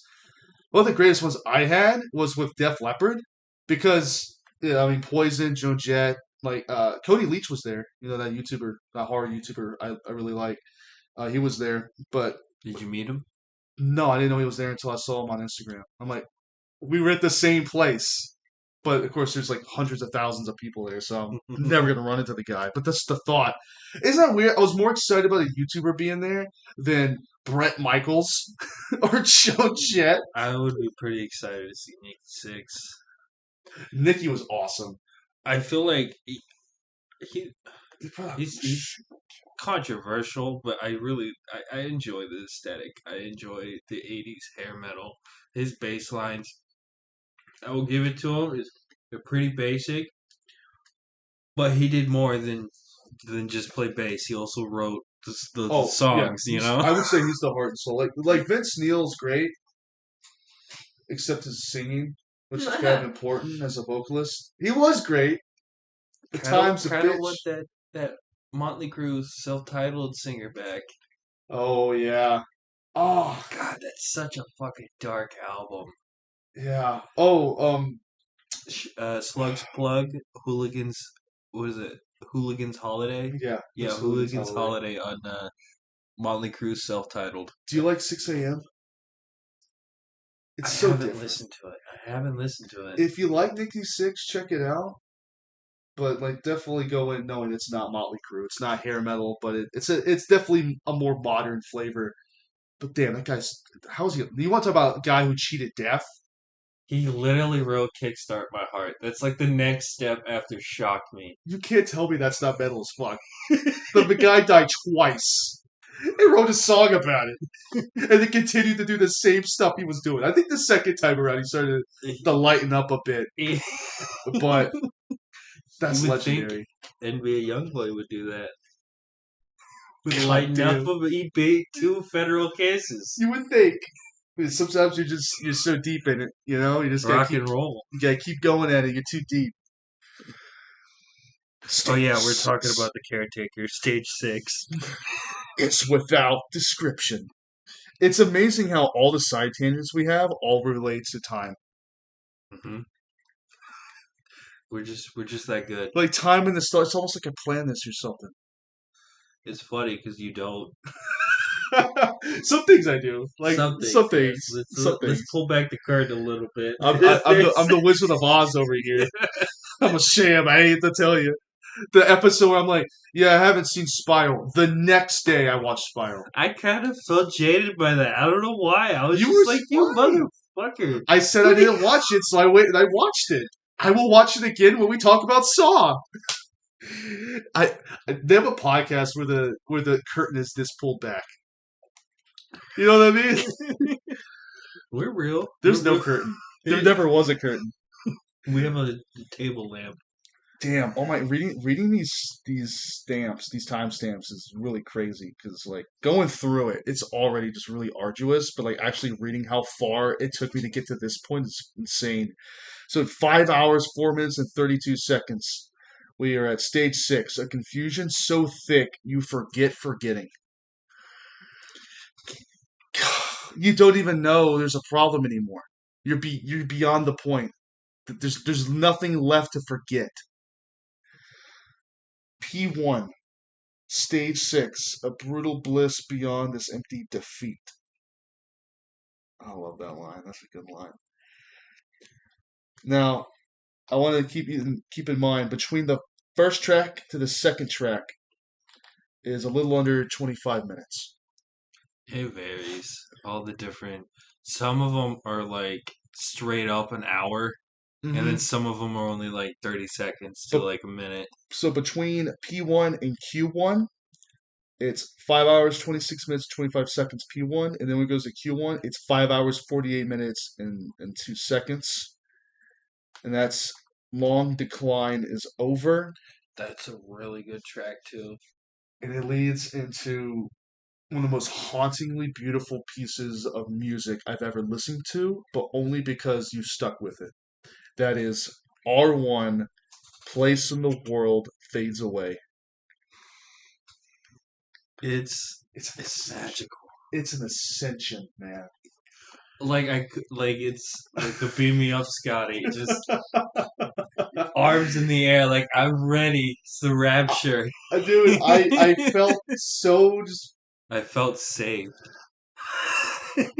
It's the only time in your life you'll ever feel safe. But I felt like it was euphoria, but I had to tell myself it wasn't because it was over. Right? Like, it wasn't that good because it's like there's some movies still play, and I'm like, the credits was the best part of the movie because that means it was done. Or like how Friday is most people's favorite day of the week, just because that's the day that signifies that okay, The end of the work week. it's the end of the work week. Now you have so you're happy because it's over.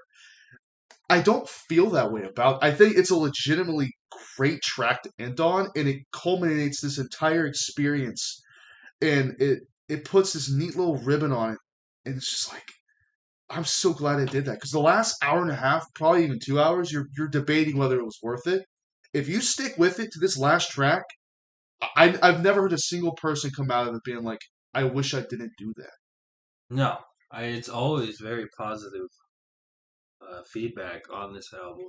From everything I read, at least, everything has been so pleasant, and everybody is just so supportive of it, and it's interesting to see in our modern music scape for something so niche like this can get so much love.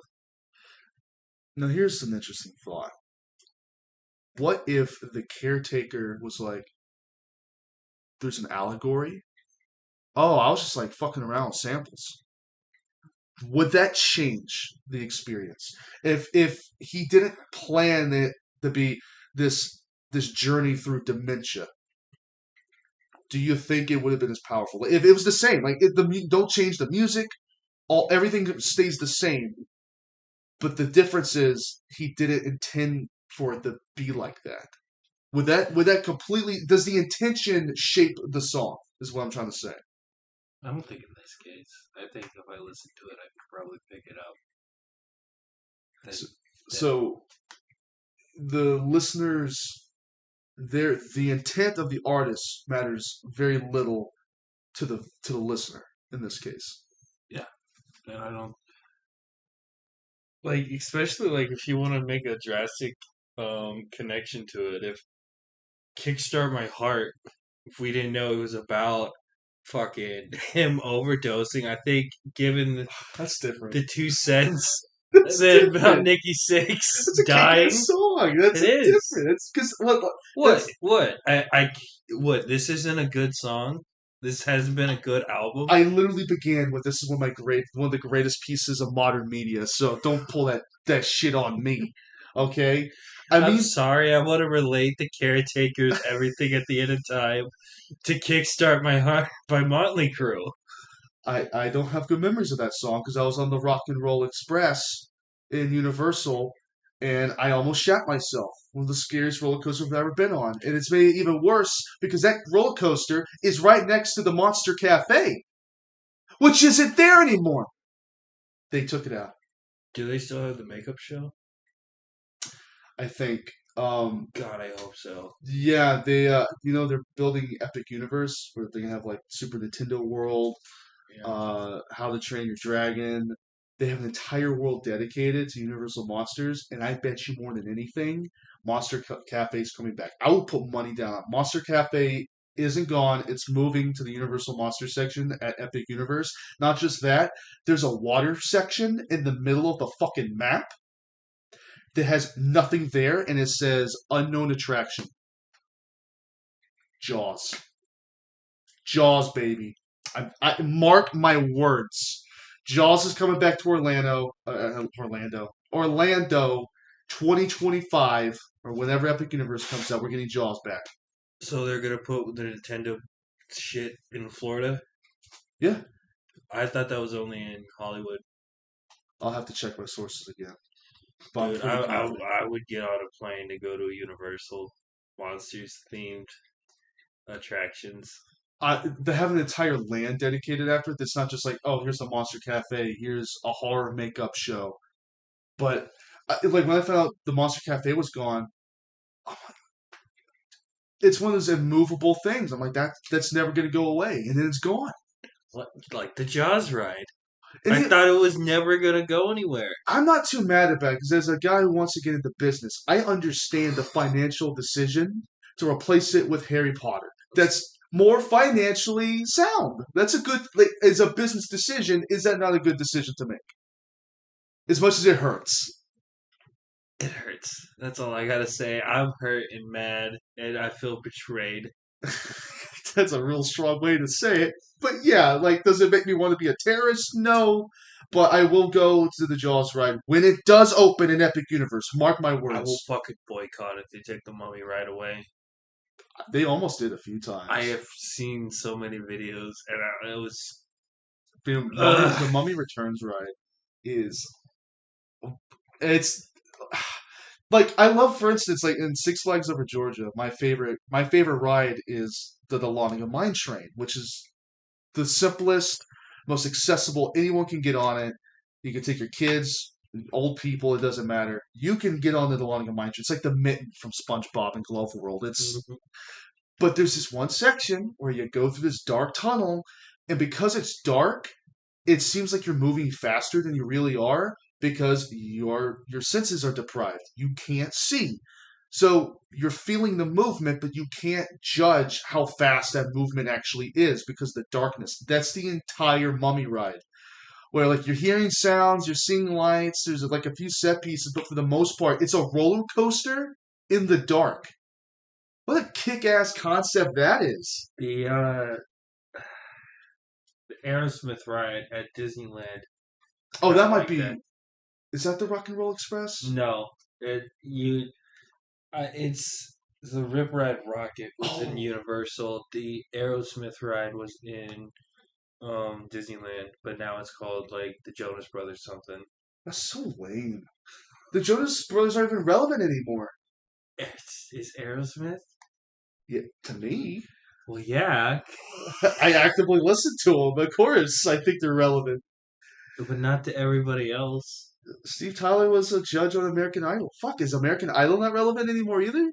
Dude, I don't think any of those shows have been relevant since 2015. Modern existence is dementia. Because what do you mean these things don't exist anymore? It's Cartoon Network Studios. It's gone. They took it. Took it from us. We are robbed, betrayed, quite possibly bamboozled. I mean, And hurt. at the end of the day, if we're going to use another Johnny Cash parallel, we're just hurt. Myself today. I hurt myself last night opening a beer bottle. I'm sorry I brought you Angry Orchard. I'm sorry I don't know how to open a bottle. I'm not complaining. It was pretty cool looking, not going to lie. Would you say I look like Finn from the... Oh, because you had all these band-aids on your fingers. And it's like when Finn got all those magical rings from the Forest Wizard. That's what you looked like. Yeah, I don't know. I thought it looked neat. I thought of... I didn't say it last night, but I thought of the... Was it the Iron Man show that they had on Nicktoons? And the main villain was... What's the terrorist guy's name? You Ted know? Kaczynski? No, the... was it called? The Mandarin? Oh, yeah. He was able to get some of the rings, and I'm assuming some of those rings go to that martial arts movie that they. Shing Are Li, those the same Asian rings? guy. It's the 10 rings. Yeah. Yeah. Well, that's what I thought of because I don't know. It's a weird 2005, 06 kind of 3D animated Iron Man show, and I just remember the Mandarin's glove, and he had a bunch of rings on his finger. Do you just forget some of these comic book characters are actual characters from other media? They ruined the Mandarin in the MCU. Yeah, and I didn't even really read Marvel comics like that or see them. Because I was all DC all day. I like Marvel, but let's be real, DC's better. DC's better. It's you can see what you want about the movies, but the characters are just better. Yeah. But I don't really have any recollection of Marvel like that. But it's I will see the movie and I immediately recognize that the Mandarin wasn't a good character. But I don't know. I think it's funny. I saw Shang Li or the movie with the Asian guy. The martial arts movie. That's what I'm calling it. Okay, we're gonna call it that. I even in that I was like, it's good. I didn't see it. It's not DC though, dude. What are they doing with these movies, man? They're making too many of them. They're spoiling the broth. There's too many cooks in the kitchen. God, we're gonna talk. I'm not gonna go see the Marvels. It doesn't look good. Are we gonna talk about too many cooks in the kitchen? I mean, we can start with that if we're done with the caregiver.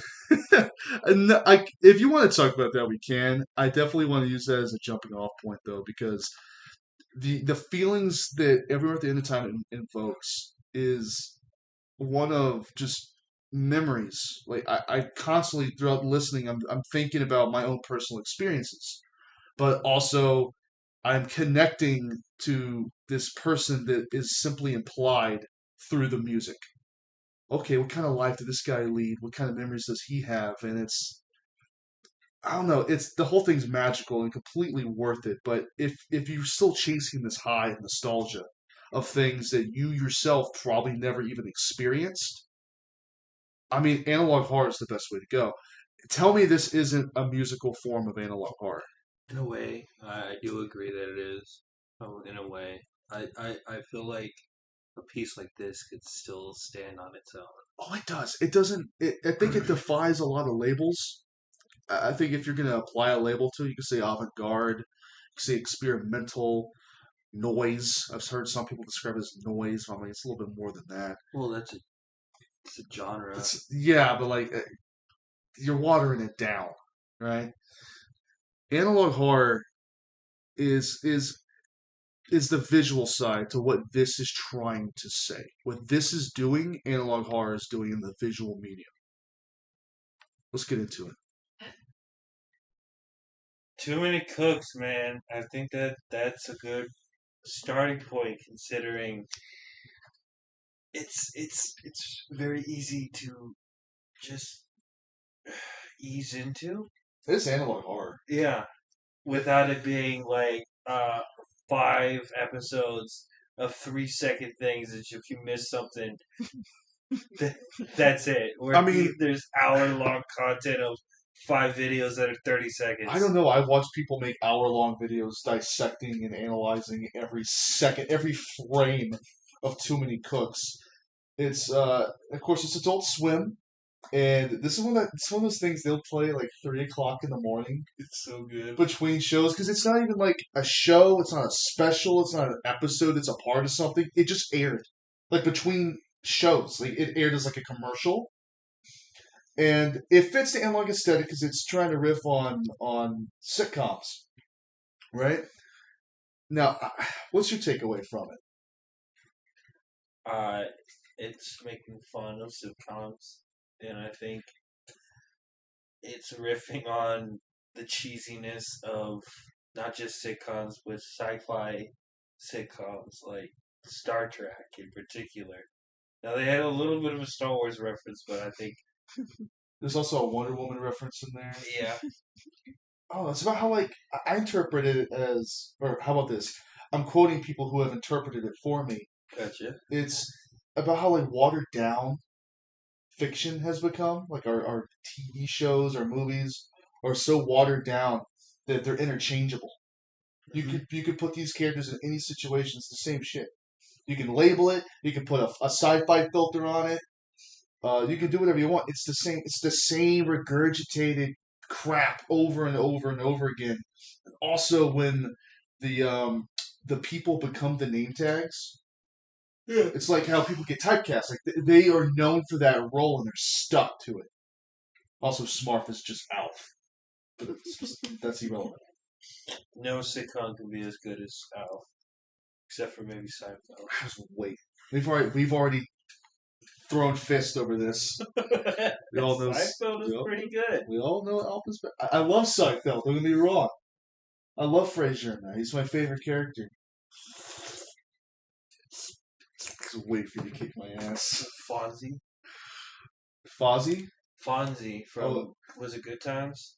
I mean, Happy Days? I mean, You mean way to be correct without being correct. You know, Good Times? Oh, I love Good Times. With Happy Fozzie Days. Bear. I love Fozzie Bear in Good Days. Jesus. See what I mean? It's all interchangeable crap. It's all the same shit. I don't even know what the fuck Frasier was about. He was a radio host. Was it good? The show? I know that they revolved around a bar. Oh, no, that's Cheers. Oh, excuse me. Frasier is a spinoff of Cheers. See that? It's all the same shit, man. Every other than Sanford and Son. What the fuck was? Oh yeah, it was the dad and son, right? Like literally. The titular Sanford and Son. Yes. Yeah, you're right. Connected dots. I did not like Full House. No. Did you watch Fuller House? Well, no. If you didn't like Full House, why would you want to be Fuller? I think That's a good question. I like the George Lopez show though. Mm-hmm. The Nanny.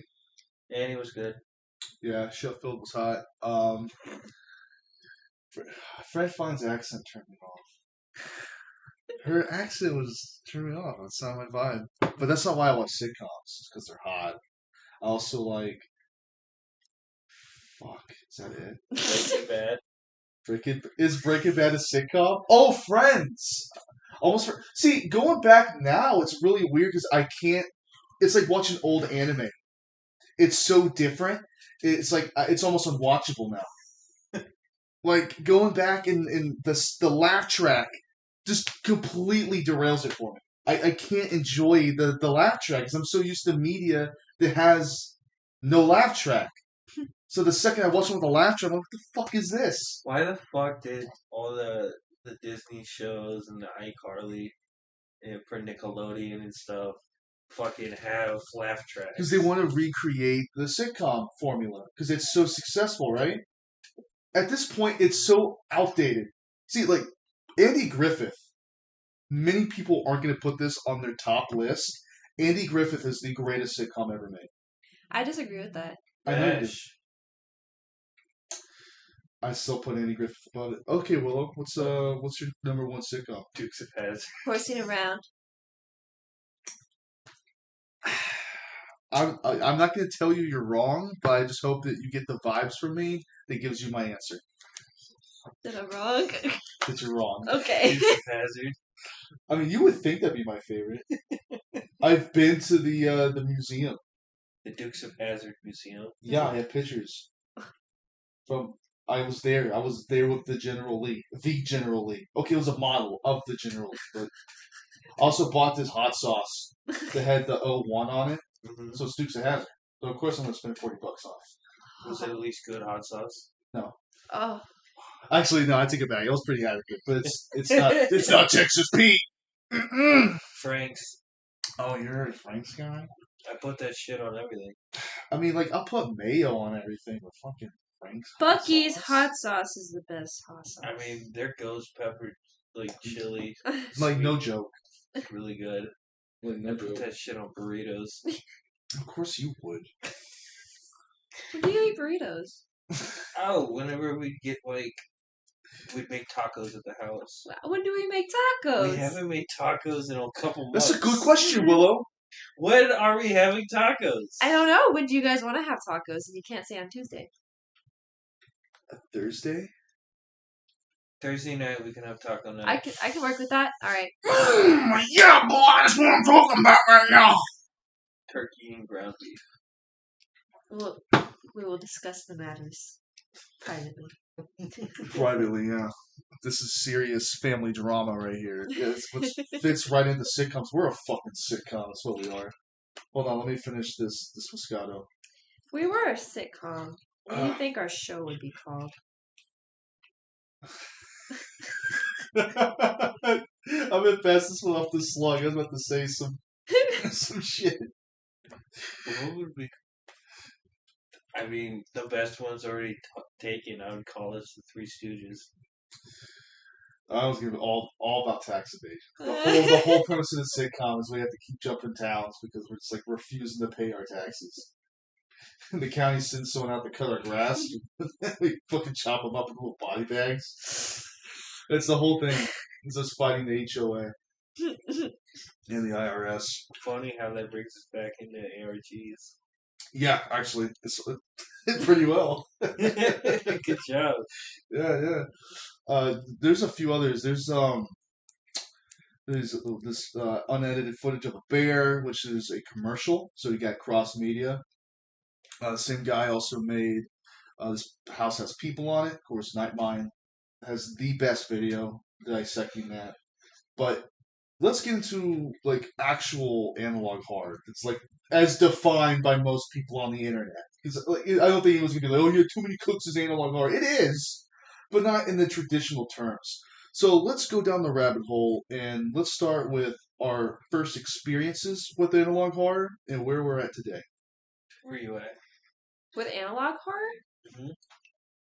I'm gonna be honest, I haven't kept up with it, but I know for a fact that that's one of the actual horrors that freaks me out, that I can't sit through. I remember when we watched, what was the Five Nights at Freddy's one? Walton Files. Walton Files. It's really good. It's like really well pieced together and everything. It's a really good storyline. The only thing is it's hard to sit through just for me personally because like distorted, like deranged shit like that is like so ugh. And it doesn't have to be like just drawings. If you can consider like I guess puppet like puppet work, puppeteering, whatever the term is, like would don't hug me, I'm scared. Would that be considered analog horror? No, but it's fringe. That's like right there. It's not. So like, okay, so for something to be considered analog horror, it has to have a VHS aesthetic, or at least harken back to an older period of time where analog TVs or VCR technology is like very prominent. So it has to have that look and aesthetic. But if you just threw a VHS filter on "Don't Hug Me, I'm Scared," Sesame Street. It'd be Sesame Street. It's so yeah, like it looked like an old recording of a show. Is Sesame Street analog horror? The one with the witch, the Wicked Witch of the West. It's was no lost longer media. lost media. They found it. Yeah, like if you want to really stretch the definition, sure. Well, see, this is why analog horror is interesting to talk about because, like, it sounds so simple. Like, oh, you just throw a VHS filter on it, you make it spooky. That's it. It's just that simple. But in order to make it convincing, it takes a lot more work. For instance, something I'm working on, I had modern day emails that were being used in it. So I'm like, well, shit, how do I explain that? So I do explain it. But at the same time, it's like a cop out because it's so much harder to replicate older periods of time. Even when you throw a VHS filter on it, to make it convincing and believable that this is something that somebody would be watching back in the 80s or 90s or early aughts. And this is like a lost episode. It's horror is a lot harder than people give it credit for. They really do. And analog horror just fucking nails it when it's done right. Could be some pretty spoopy shit. I agree with you. I concur 100%. It's one of the greatest forms of modern horror. And it's funny calling it modern horror when it's just doing what like brain scanners did back in the 80s. Literally, yeah. Yeah, it's like we've had analog horror back from the time where analog was still the current technology. But us going back in time, um, that it's spooky to us because we have a vague remembrance of it. We remember VCRs. We still actively use that kind of technology, but we remember from our childhood. And you simply just distort something that's just remotely nostalgic for us, and it's spooky. You ever met somebody who didn't know what a VHS was? Yeah, but I'm not friends with them anymore, so I don't remember who they are. It's so jarring to me that people our age don't know some of the stuff from analog. I'm like, you grew up with it. You should have had that tech. Like CDs came out in what, like early 2000s or 90s. 90s. I never had DVDs. Not until like the later, like halfway through the 2000s, I didn't get DVDs. It was all VHS because that's all I ever wanted. CD was 90s, I believe. DVD was either late 90s or early 2000s.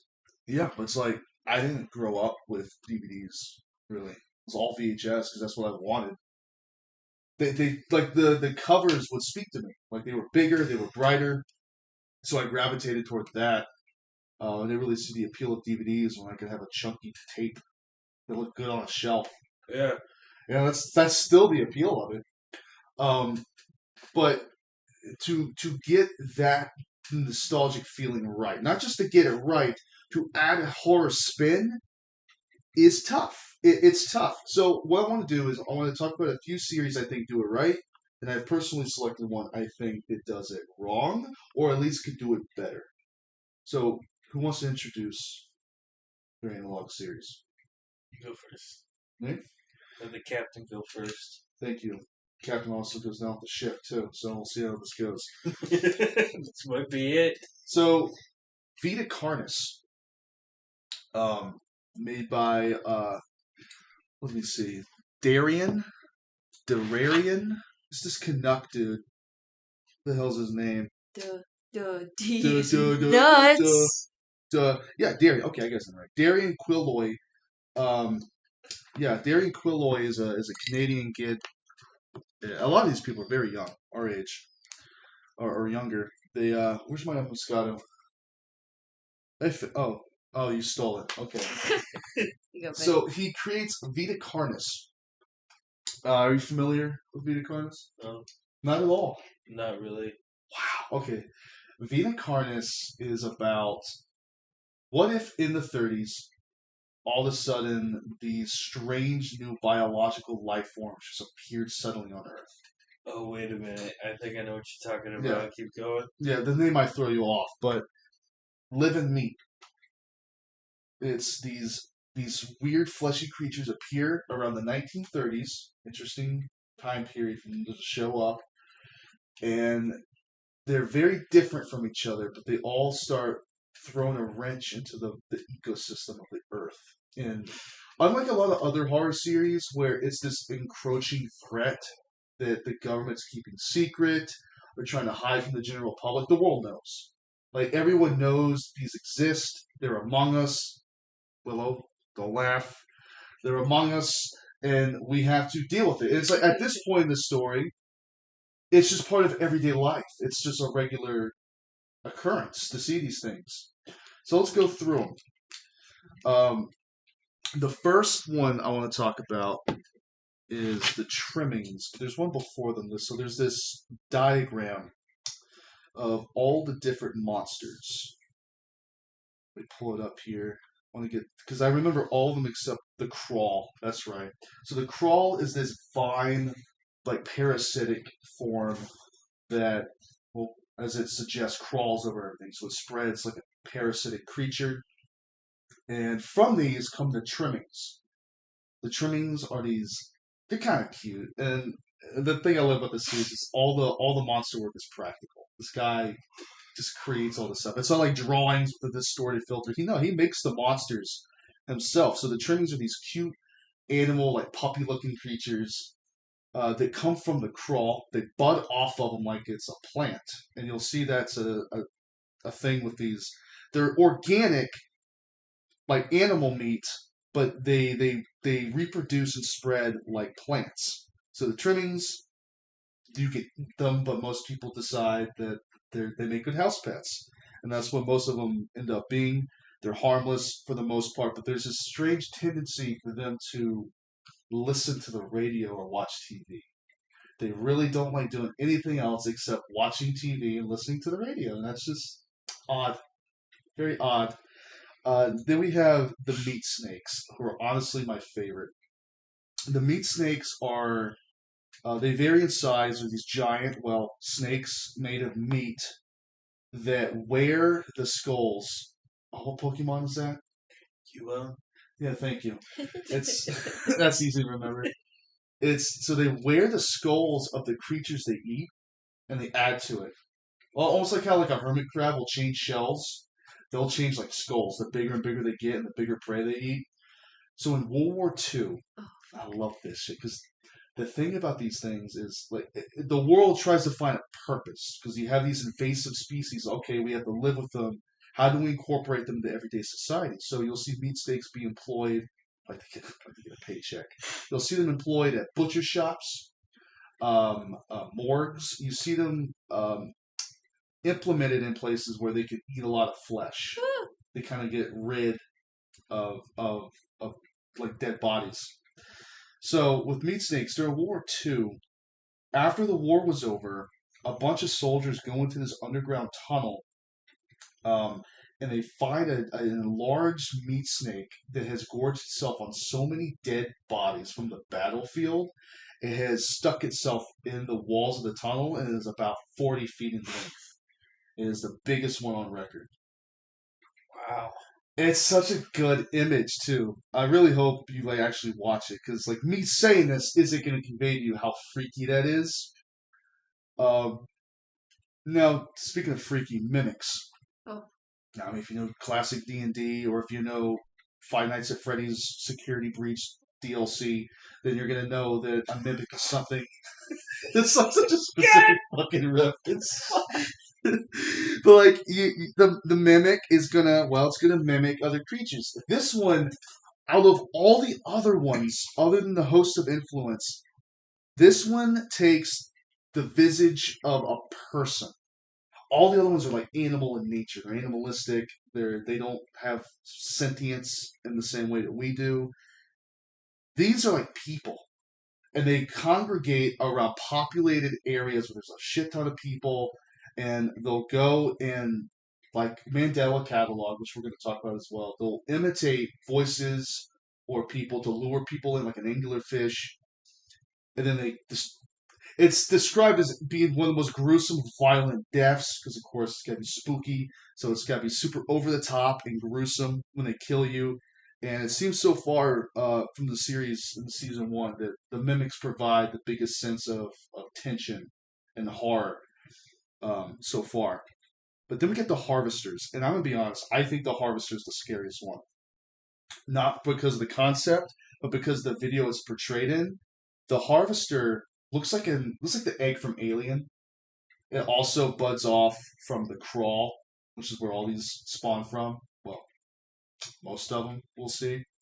The harvester is this big bulbous looking entity where its tendrils go underneath the earth, but ever so slightly to where their tendrils are like right below the surface of the ground. So it's like a Viet Cong trap where if you just step in the wrong place, you'll step on its tendrils and a spike will go into your foot and inject you with this incredibly painful, like debilitating poison that like stops you from moving. It paralyzes you essentially, so you can't move.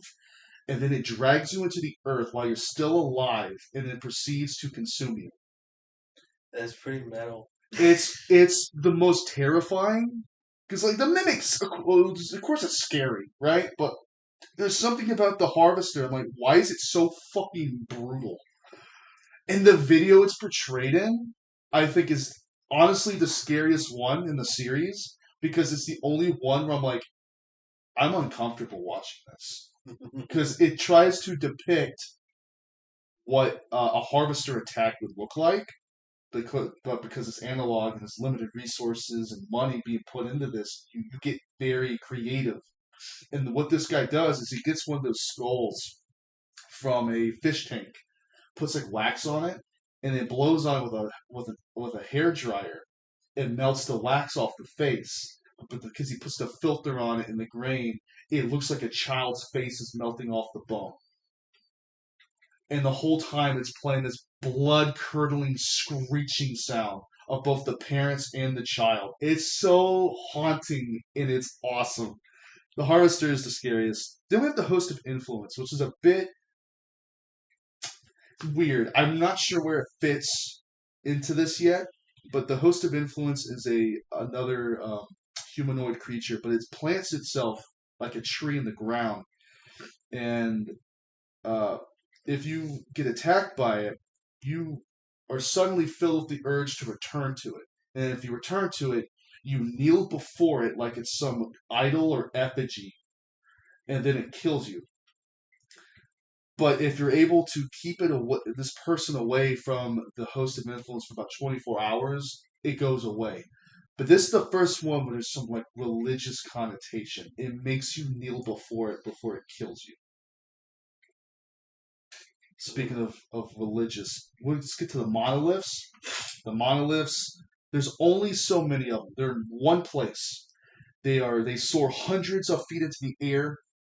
They were found in the 70s, and they like radiate weird EMP transmissions. So it's implied that the army attacked the monoliths, and they stand like they have their hands connected. They look like redwood trees almost, but in humanoid form. The army attacked them, and it sent out an EMP blast that just knocked out all their communications. So whatever these are have power to wipe out the power grid. Jesus. But they haven't moved or said anything or communicated in any way. That's the only thing they've ever done. And they haven't moved, and the army set up a perimeter, like a quarantine zone around them, and that's all we know. Then there's the Singularity. The Singularity is the only one that's like, is that made of meat? Because it looks like a giant black floating sphere. And we don't know anything about it. But it's like, okay, so Darian has said in Q&As and interviews, he has said that whatever this threat is terrestrial and it's from Earth. But there's split-second fairy tale book pages that pop up in every video that implies that whatever the Singularity is actually a prince of some alien race that has come to Earth. And that's where we are right now. But there's God damn it, man. There's a lot of government conspiracy. There's a organization called Carcass, which I forget the acronym for, but Carcass is actively trying to stop these cults which worship these living meat creatures. It's implied that they want to assimilate the entirety of Earth, and this one rebel organization is fighting against it. But it's implied that cult members are in the government, they are in the media. I mean, just like in real life. But the only difference is they want you to worship these living meat creatures. instead of going to see an impossible movie. Instead of worshiping, fucking Kanye West, it's the meat snakes. That's Vita Carne says of season 1, and I'm super pumped to continue watching it. Yeah, send me a link to that. Mm-hmm. I don't know if I described it the best, and there's also some details I left out. That's the gist, and that's without actually like explaining what happens in each video, other than the Harvester one. Right. I gave you a little background knowledge on that one. When you started talking about bio horror, I was thinking of Tomorrow's. All Tomorrows. Yeah. Yeah, it's kind of like that. There's some perversion with the genomes, and it's even implied whoever these are kind of human, or at least they were human. Or I have ideas, but I'm not going to go any further because that might be a spoiler. Because I'm so confident in some of the theories I have, and from what I've heard from other people, that I'm like, if I continue, that might spoil something. But yeah, I think the singularity is like a god, alien creature that created these, and they might. And when it says they're terrestrial, you're right because they might have previously been human, and that's where I'm going to stop. That's Vita Carnes. Dare you, Quilloy. Check it out. All Tomorrow's is good too. Speculative biology. It's fun. It's very fun. Just like speculative history is really fun. Speculative biology comes up a lot when you watch shit on dinosaurs. That's a lot of fun. They still can't figure out the Spinosaurus. Was it aquatic? Was it not? Make up your damn mind. This is why I like cryptozoology. I can just make shit up. It was aquatic. That's my personal belief. I mean, what else does it have a sail on its back for? Whatever. It's like Wind Waker. Fucking sure. Stand on the back of a Spinosaurus, going to each island. I never quite thought of it like that. But you're right. What's your series? What do you bring to the table, Slug? Let's see. I think I want to talk about post content. Okay, I'll let you. So, we have a guy who starts a YouTube channel, and it's the basic. I'm going to be doing tutorials, and vlogs. Is that what it said? Vlogs. Vlogs. Yeah, and it starts off the first video called was it Another Shitty Night? Something like that. Another shitty day. Another shitty day, and this guy has a computer, and he turns because he's like, I missed it on before I hit record. The door creepily opened, and he gets off his desk, and you immediately see everything is covered in like fucking garbage wrap. There's like plastic on everything. Plastic Fucking wrap on blood in fucking the everything. waste. Yeah, blood in a white bucket, and there's rope, and Not subtle whatsoever. I think you described it as really subtle when we watched it, but now that we go to talk about it, it's like there's no subtlety with that at all. Well, at least with some of the videos, there's some subtlety, but this one is just Came out swinging. That's Yes. episode 1. And he goes and walks up to the door, and he goes to close it, and then he sees a figure there with a kind of like a rudimentary plague doctor's mask, very long nose and creepily eyes that are split like a vent. I think that's the best way to describe I it. thought it looked like a spatula. You said spatula, but I didn't want to take that from you. It looked like a ghost spatula the first time. And it's not like scary. It's just like, oh, that's good. I like that. So it keeps you around because like immediately after this, the quality gets a lot better, and slowly you notice 3 things real quick. There's dead bodies in garbage bags around him constantly. There are these entities that he's making tutorial videos on how to deal with, and there's a person that won't stop messaging him. and telling him to stop posting or stop doing this or stop doing that. And it's a fun journey, man.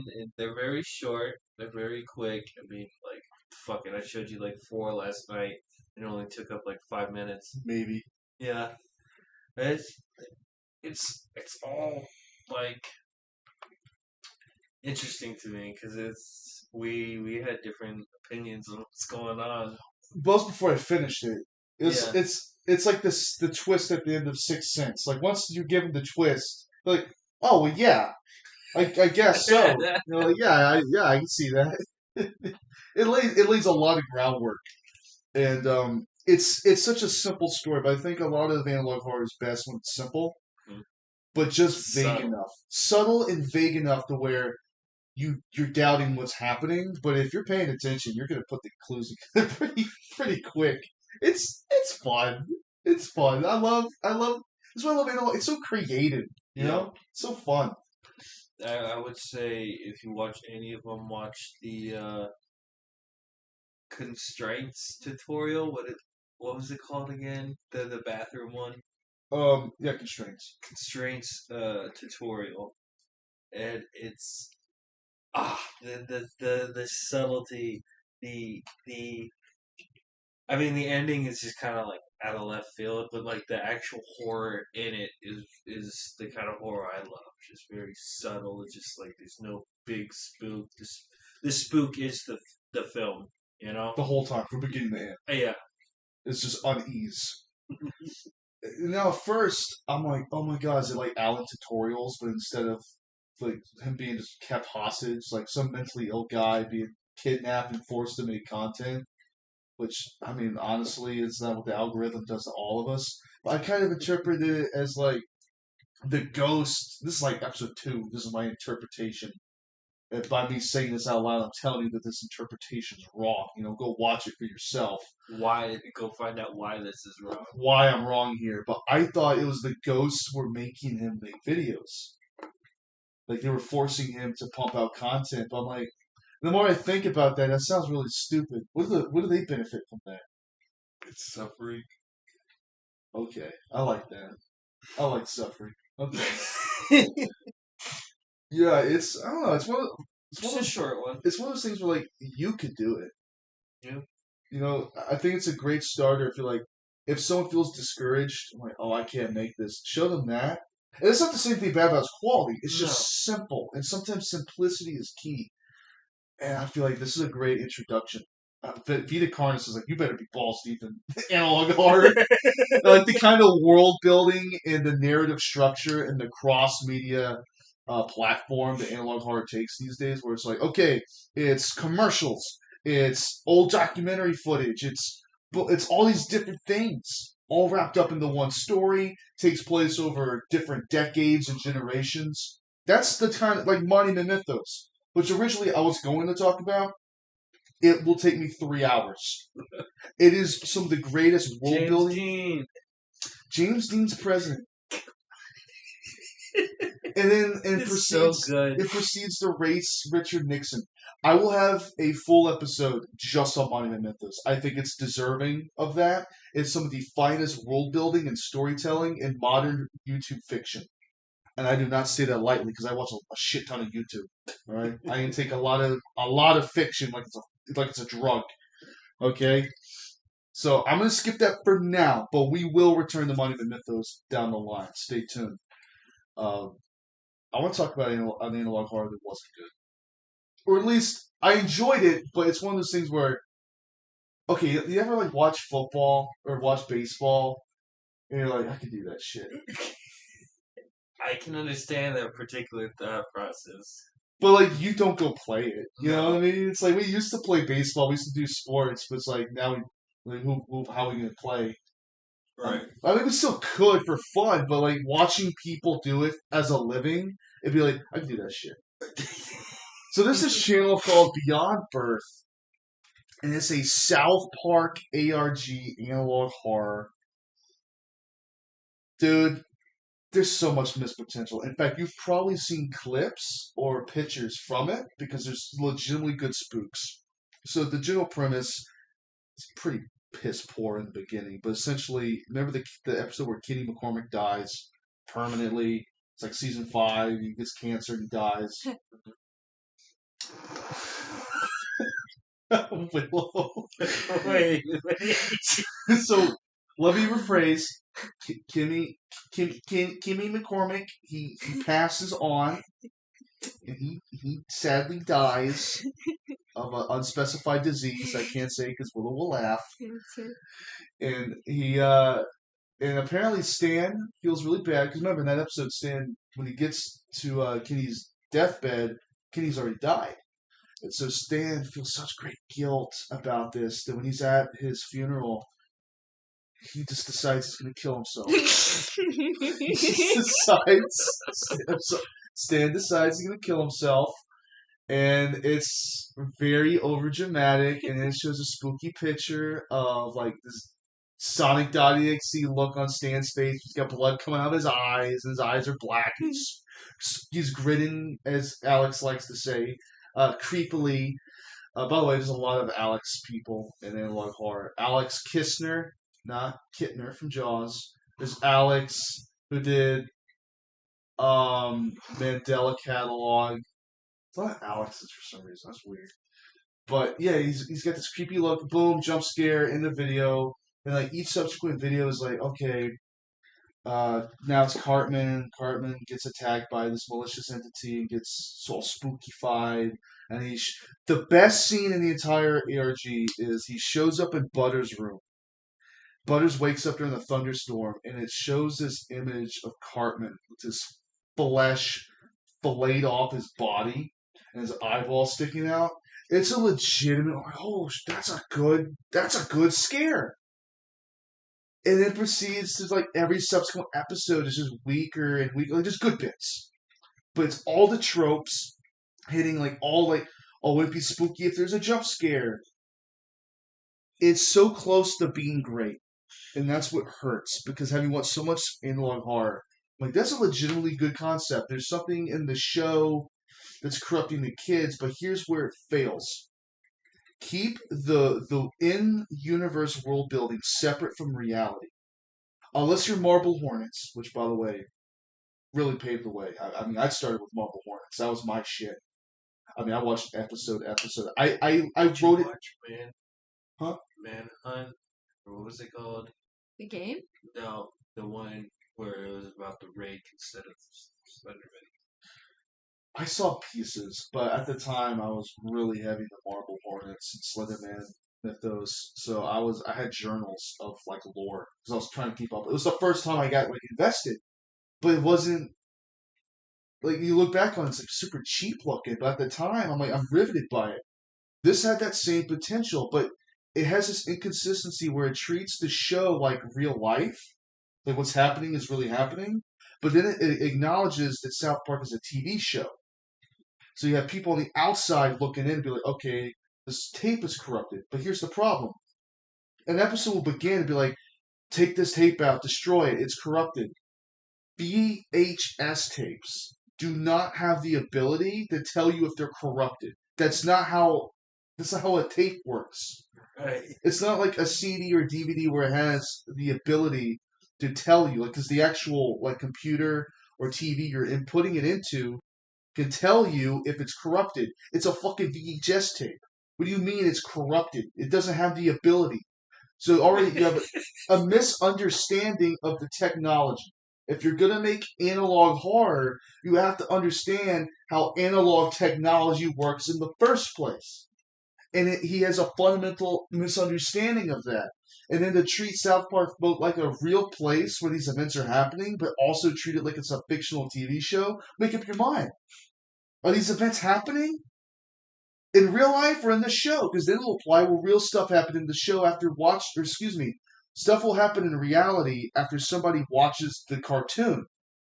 And then like he'll die and get all messed up. But then it implies South Park's a real place where this is happening. It leads a lot of confusion. And yeah, with analog, you want to set up a mystery.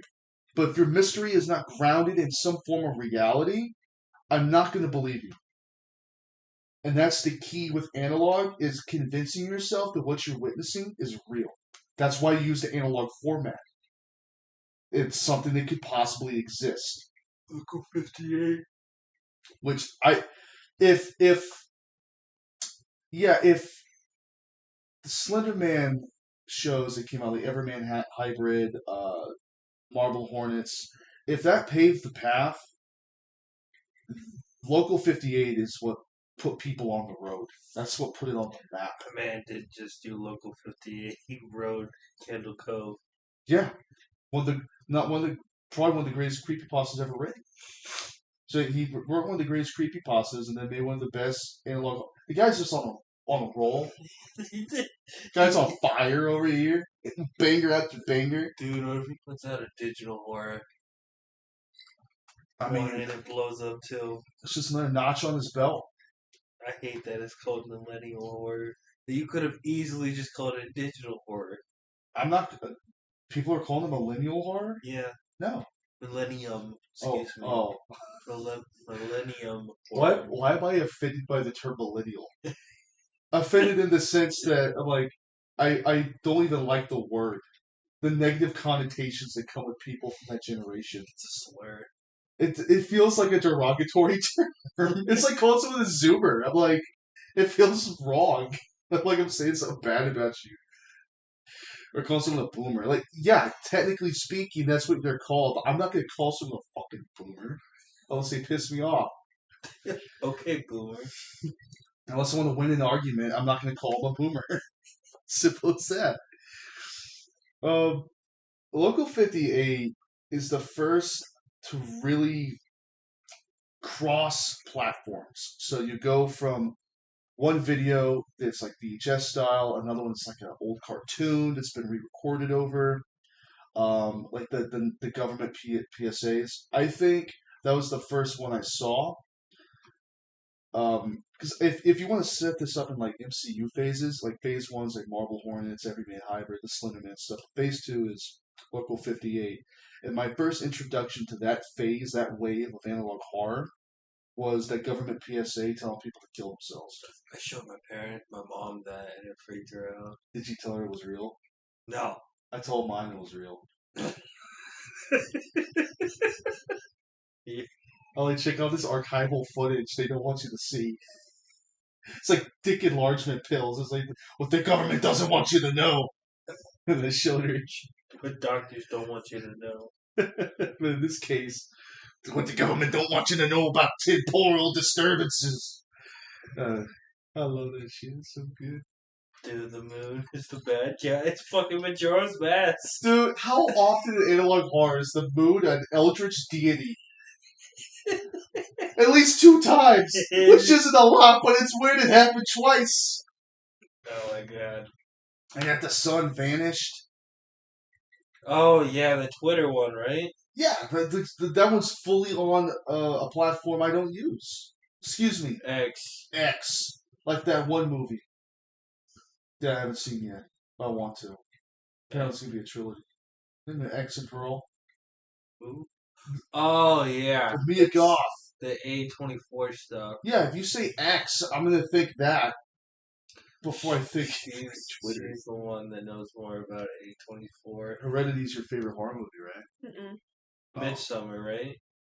Mm-mm. I remember you Pearl, talking. right? Mm-mm. Are we talking about my favorite horror movie A24. of all time, or just my No, favorite A24. Oh, my X. X is my favorite. You seen it? I have. God damn it! It's a very attractive movie to watch. So, tell me if I'm wrong, but I'm not opposed to watching A24 movies, but I've told you this Oh before. yeah. I just get the same vibes of just like, hey, look, we're an edgy new studio. Look what we're doing, and then okay, you put out some solid movies, but then they follow the same formula. Yeah. Am I the bad guy? Well, it's all like super experimental, atmospheric movies. It's stuff that's your vibe, but because they know the formula and how it works, there's this corporate feeling to it. Wait a minute. Midsummer is my favorite A24 movie. What am I talking about? That's what I said. You Okay. were right. Sorry. Okay, Love you. okay. Sorry. Love you. Yeah, like especially with X, how again, what's it trying to do? It's replicating. Okay, first off, old pornos, but more specifically, grindhouse films of the '70s. Most notably, Texas Chainsaw Massacre. That's the one it's trying to be, and it's interesting to me. You won't watch it. It's a very conflicting movie because is it trying to make you horny or is it trying to make you scared? Why not both? It's conflicting. I think most emotions in humans are very conflicting. A lot of them don't make sense. Am I supposed to have sympathy for the kids?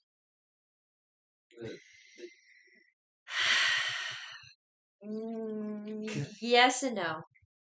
It's again time and place. Yeah. Yes and no. That's all I'll Time tell and you. place, man. You're not gonna shoot a porno at the place that you're. Hey, can we crash here tonight? Yeah. If you can stay the night, yeah, you can stay the night. Proceeds to shoot pornos in their barn. I mean, didn't they? Okay, I haven't seen it, so I'm not gonna press for them, but ask questions about the plot.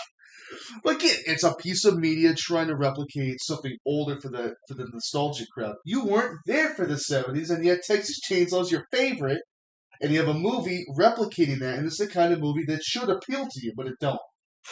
I Explain like that The one. Witch. Oh, I really did like The Witch. That was A24, right? Yeah, you still like Anna Taylor-Joy, Mhm. which she's in Queen's Gambit, Mhm. circling back around the chest, Gina. the menu. Yeah. No, I like her. I don't know what your problem is with her. Her character on Peaky Blinders is. I love to hate her. You can't hate an actress though. Because, Obviously I watched the. no, I know. I Yeah. like playing with you. I like the idea that you just hate a real life person because of the role they play. But let's make it clear for the audience that's not the case. I just like bullying this guy. No, I liked her in The Witch a lot. I think she did that first, right? Before she did Peaky Blinders. Mhm. Yeah. I mean, that was 2016. Might be roughly around the same time. Maybe. Yeah, but She doesn't show up until like maybe mid to late season 2. do I really need to have an entire episode of the podcast to be Peaky Blinders so you can get it out of your system? Yeah. I can arrange that. I We can't gotta arrange that. watch it. We gotta watch it, man. It's gonna be one in the making. But we're stuck on season, 4 of Breaking Bad? We gotta finish Breaking Bad. God damn it. Why is there so much... I should be that guy for Halloween. Eisenberg? Yeah, I'm bald now. The Nazi scientist or the guy who made meth? The guy who made meth. The guy who made meth. Okay, who's going to be your Jesse? I'm not shaving. I'm not wearing a beanie. To be continued. Actually, that's a pretty good stopping point. To be continued. Unless you have any further points about analog? Okay. I'm gonna roll the ball to you, alright? Analog horror of if medieval times the diner and show place was like an 80s, like again a mall thing. I'm not quite sure if they were in the 80s, but analog horror medieval times in the 80s. Go. How many milliseconds before you open your mouth did you come up with this concept? I thought about it when we first started talking, but you kept talking. I'm sorry. No, you were doing your job, and I'm over here upset because I'm like, I want to. Well, We gotta finish the topic first. well, is the idea that clearly there's gonna be suits of armor that are sentient. So is the idea that they're kidnapping people and forcing them to joust? It would be interesting to think of it as if like the people that sneak into the mall late at night to steal stuff, they're forced to joust, and when the people come in, there's blood on the suits. See, that's a really good idea. The only problem is I'm hitting a wall with this because recently, I already have my own idea, that I can't say because that's the whole point of an ARG is it's supposed to be cryptic, so I can't say anything. But I had an idea going off of, again, nostalgia, childhood memories. I used to be terrified of being stuck in Bass Pro Shop after dark. I mean, yeah, I can understand With how all the taxidermied animals, especially that fucking bear. It's like 7, 8, actually, it's probably like 9 feet tall, maybe even 12. I mean, I'm like 3, so I have no concept of height. I'm just like, that's a big motherfucker right there. You might have a better chance at not a museum happening at an actual museum than at a Bass Pro Shop. I don't know. That's a freaky idea that the taxidermied animals are alive, or at least there's some malignant force that's inhabiting these dead animals. Like when they died, they already had something in them. So when they all get taxidermied and brought to this place, they all have something negative inside of them, and when it's nighttime, they feast. That's so like you're hitting me with this medieval concept. I'm like, I'm stuck on taxidermied animals. I'm sorry, but we have the same general conceit. After hours, stuff goes awry, night in museum type stuff. It's fun. I want to really workshop some ideas with you because I have my own personal thing, but because I bought out OTF Films, I say bought out. Still haven't got any money. You're about to actually. You're actually about to. Probably by I think Friday. I'm gonna give you your first official paycheck. But I say bought out like I actually gave you money. No, I let you distribute my films, and it looks pretty on a resume for your studio to say that you have, what is it called, subsidiaries? Subsidiaries, yeah. I have a subsidiary. You have a YouTube channel with one video. I acquired it. It's mine now, bitch. Oh, yeah, I really want to sit down with you and like workshop ideas, but we gotta be more high. I'm saying this live on the show. You gotta be more high because I'm just not creative enough, and I do not have enough Moscato. I finished like this whole bottle by myself, and I still don't feel creative. You need more Jack is what you need. Oh, is that the problem? Yeah. Well, good thing there's a bottle of Jack. Lack right of next to me. Jack. Substance abuse in this household. This lack of Jack is whack, dog. I tell you what. Oh, yeah, I got a few sips left out of it. Yeah, the creative juices are not flowing, but I do have to piss. Guys, it's been a darn toot pleasure. I love you having you in my house talking about shit I want to talk about. It's really nice. You can't leave. No, That's the analog horror. We can't leave. Podcast is an analog horror. I really, I don't want to like set anything in stone, but having the podcast, or at least having a podcast or some auditory format, take the place of like analog horror. Yeah. Mix those two concepts together. Radio drama, like we were talking about. Mm-hmm. I don't know. There's a lot going on, guys. A lot of ideas, but we will see you next week. Thank you for stopping on by the Den of Sin. Any final thoughts? Adios. Donde es aquí? Is that Latin? It's French.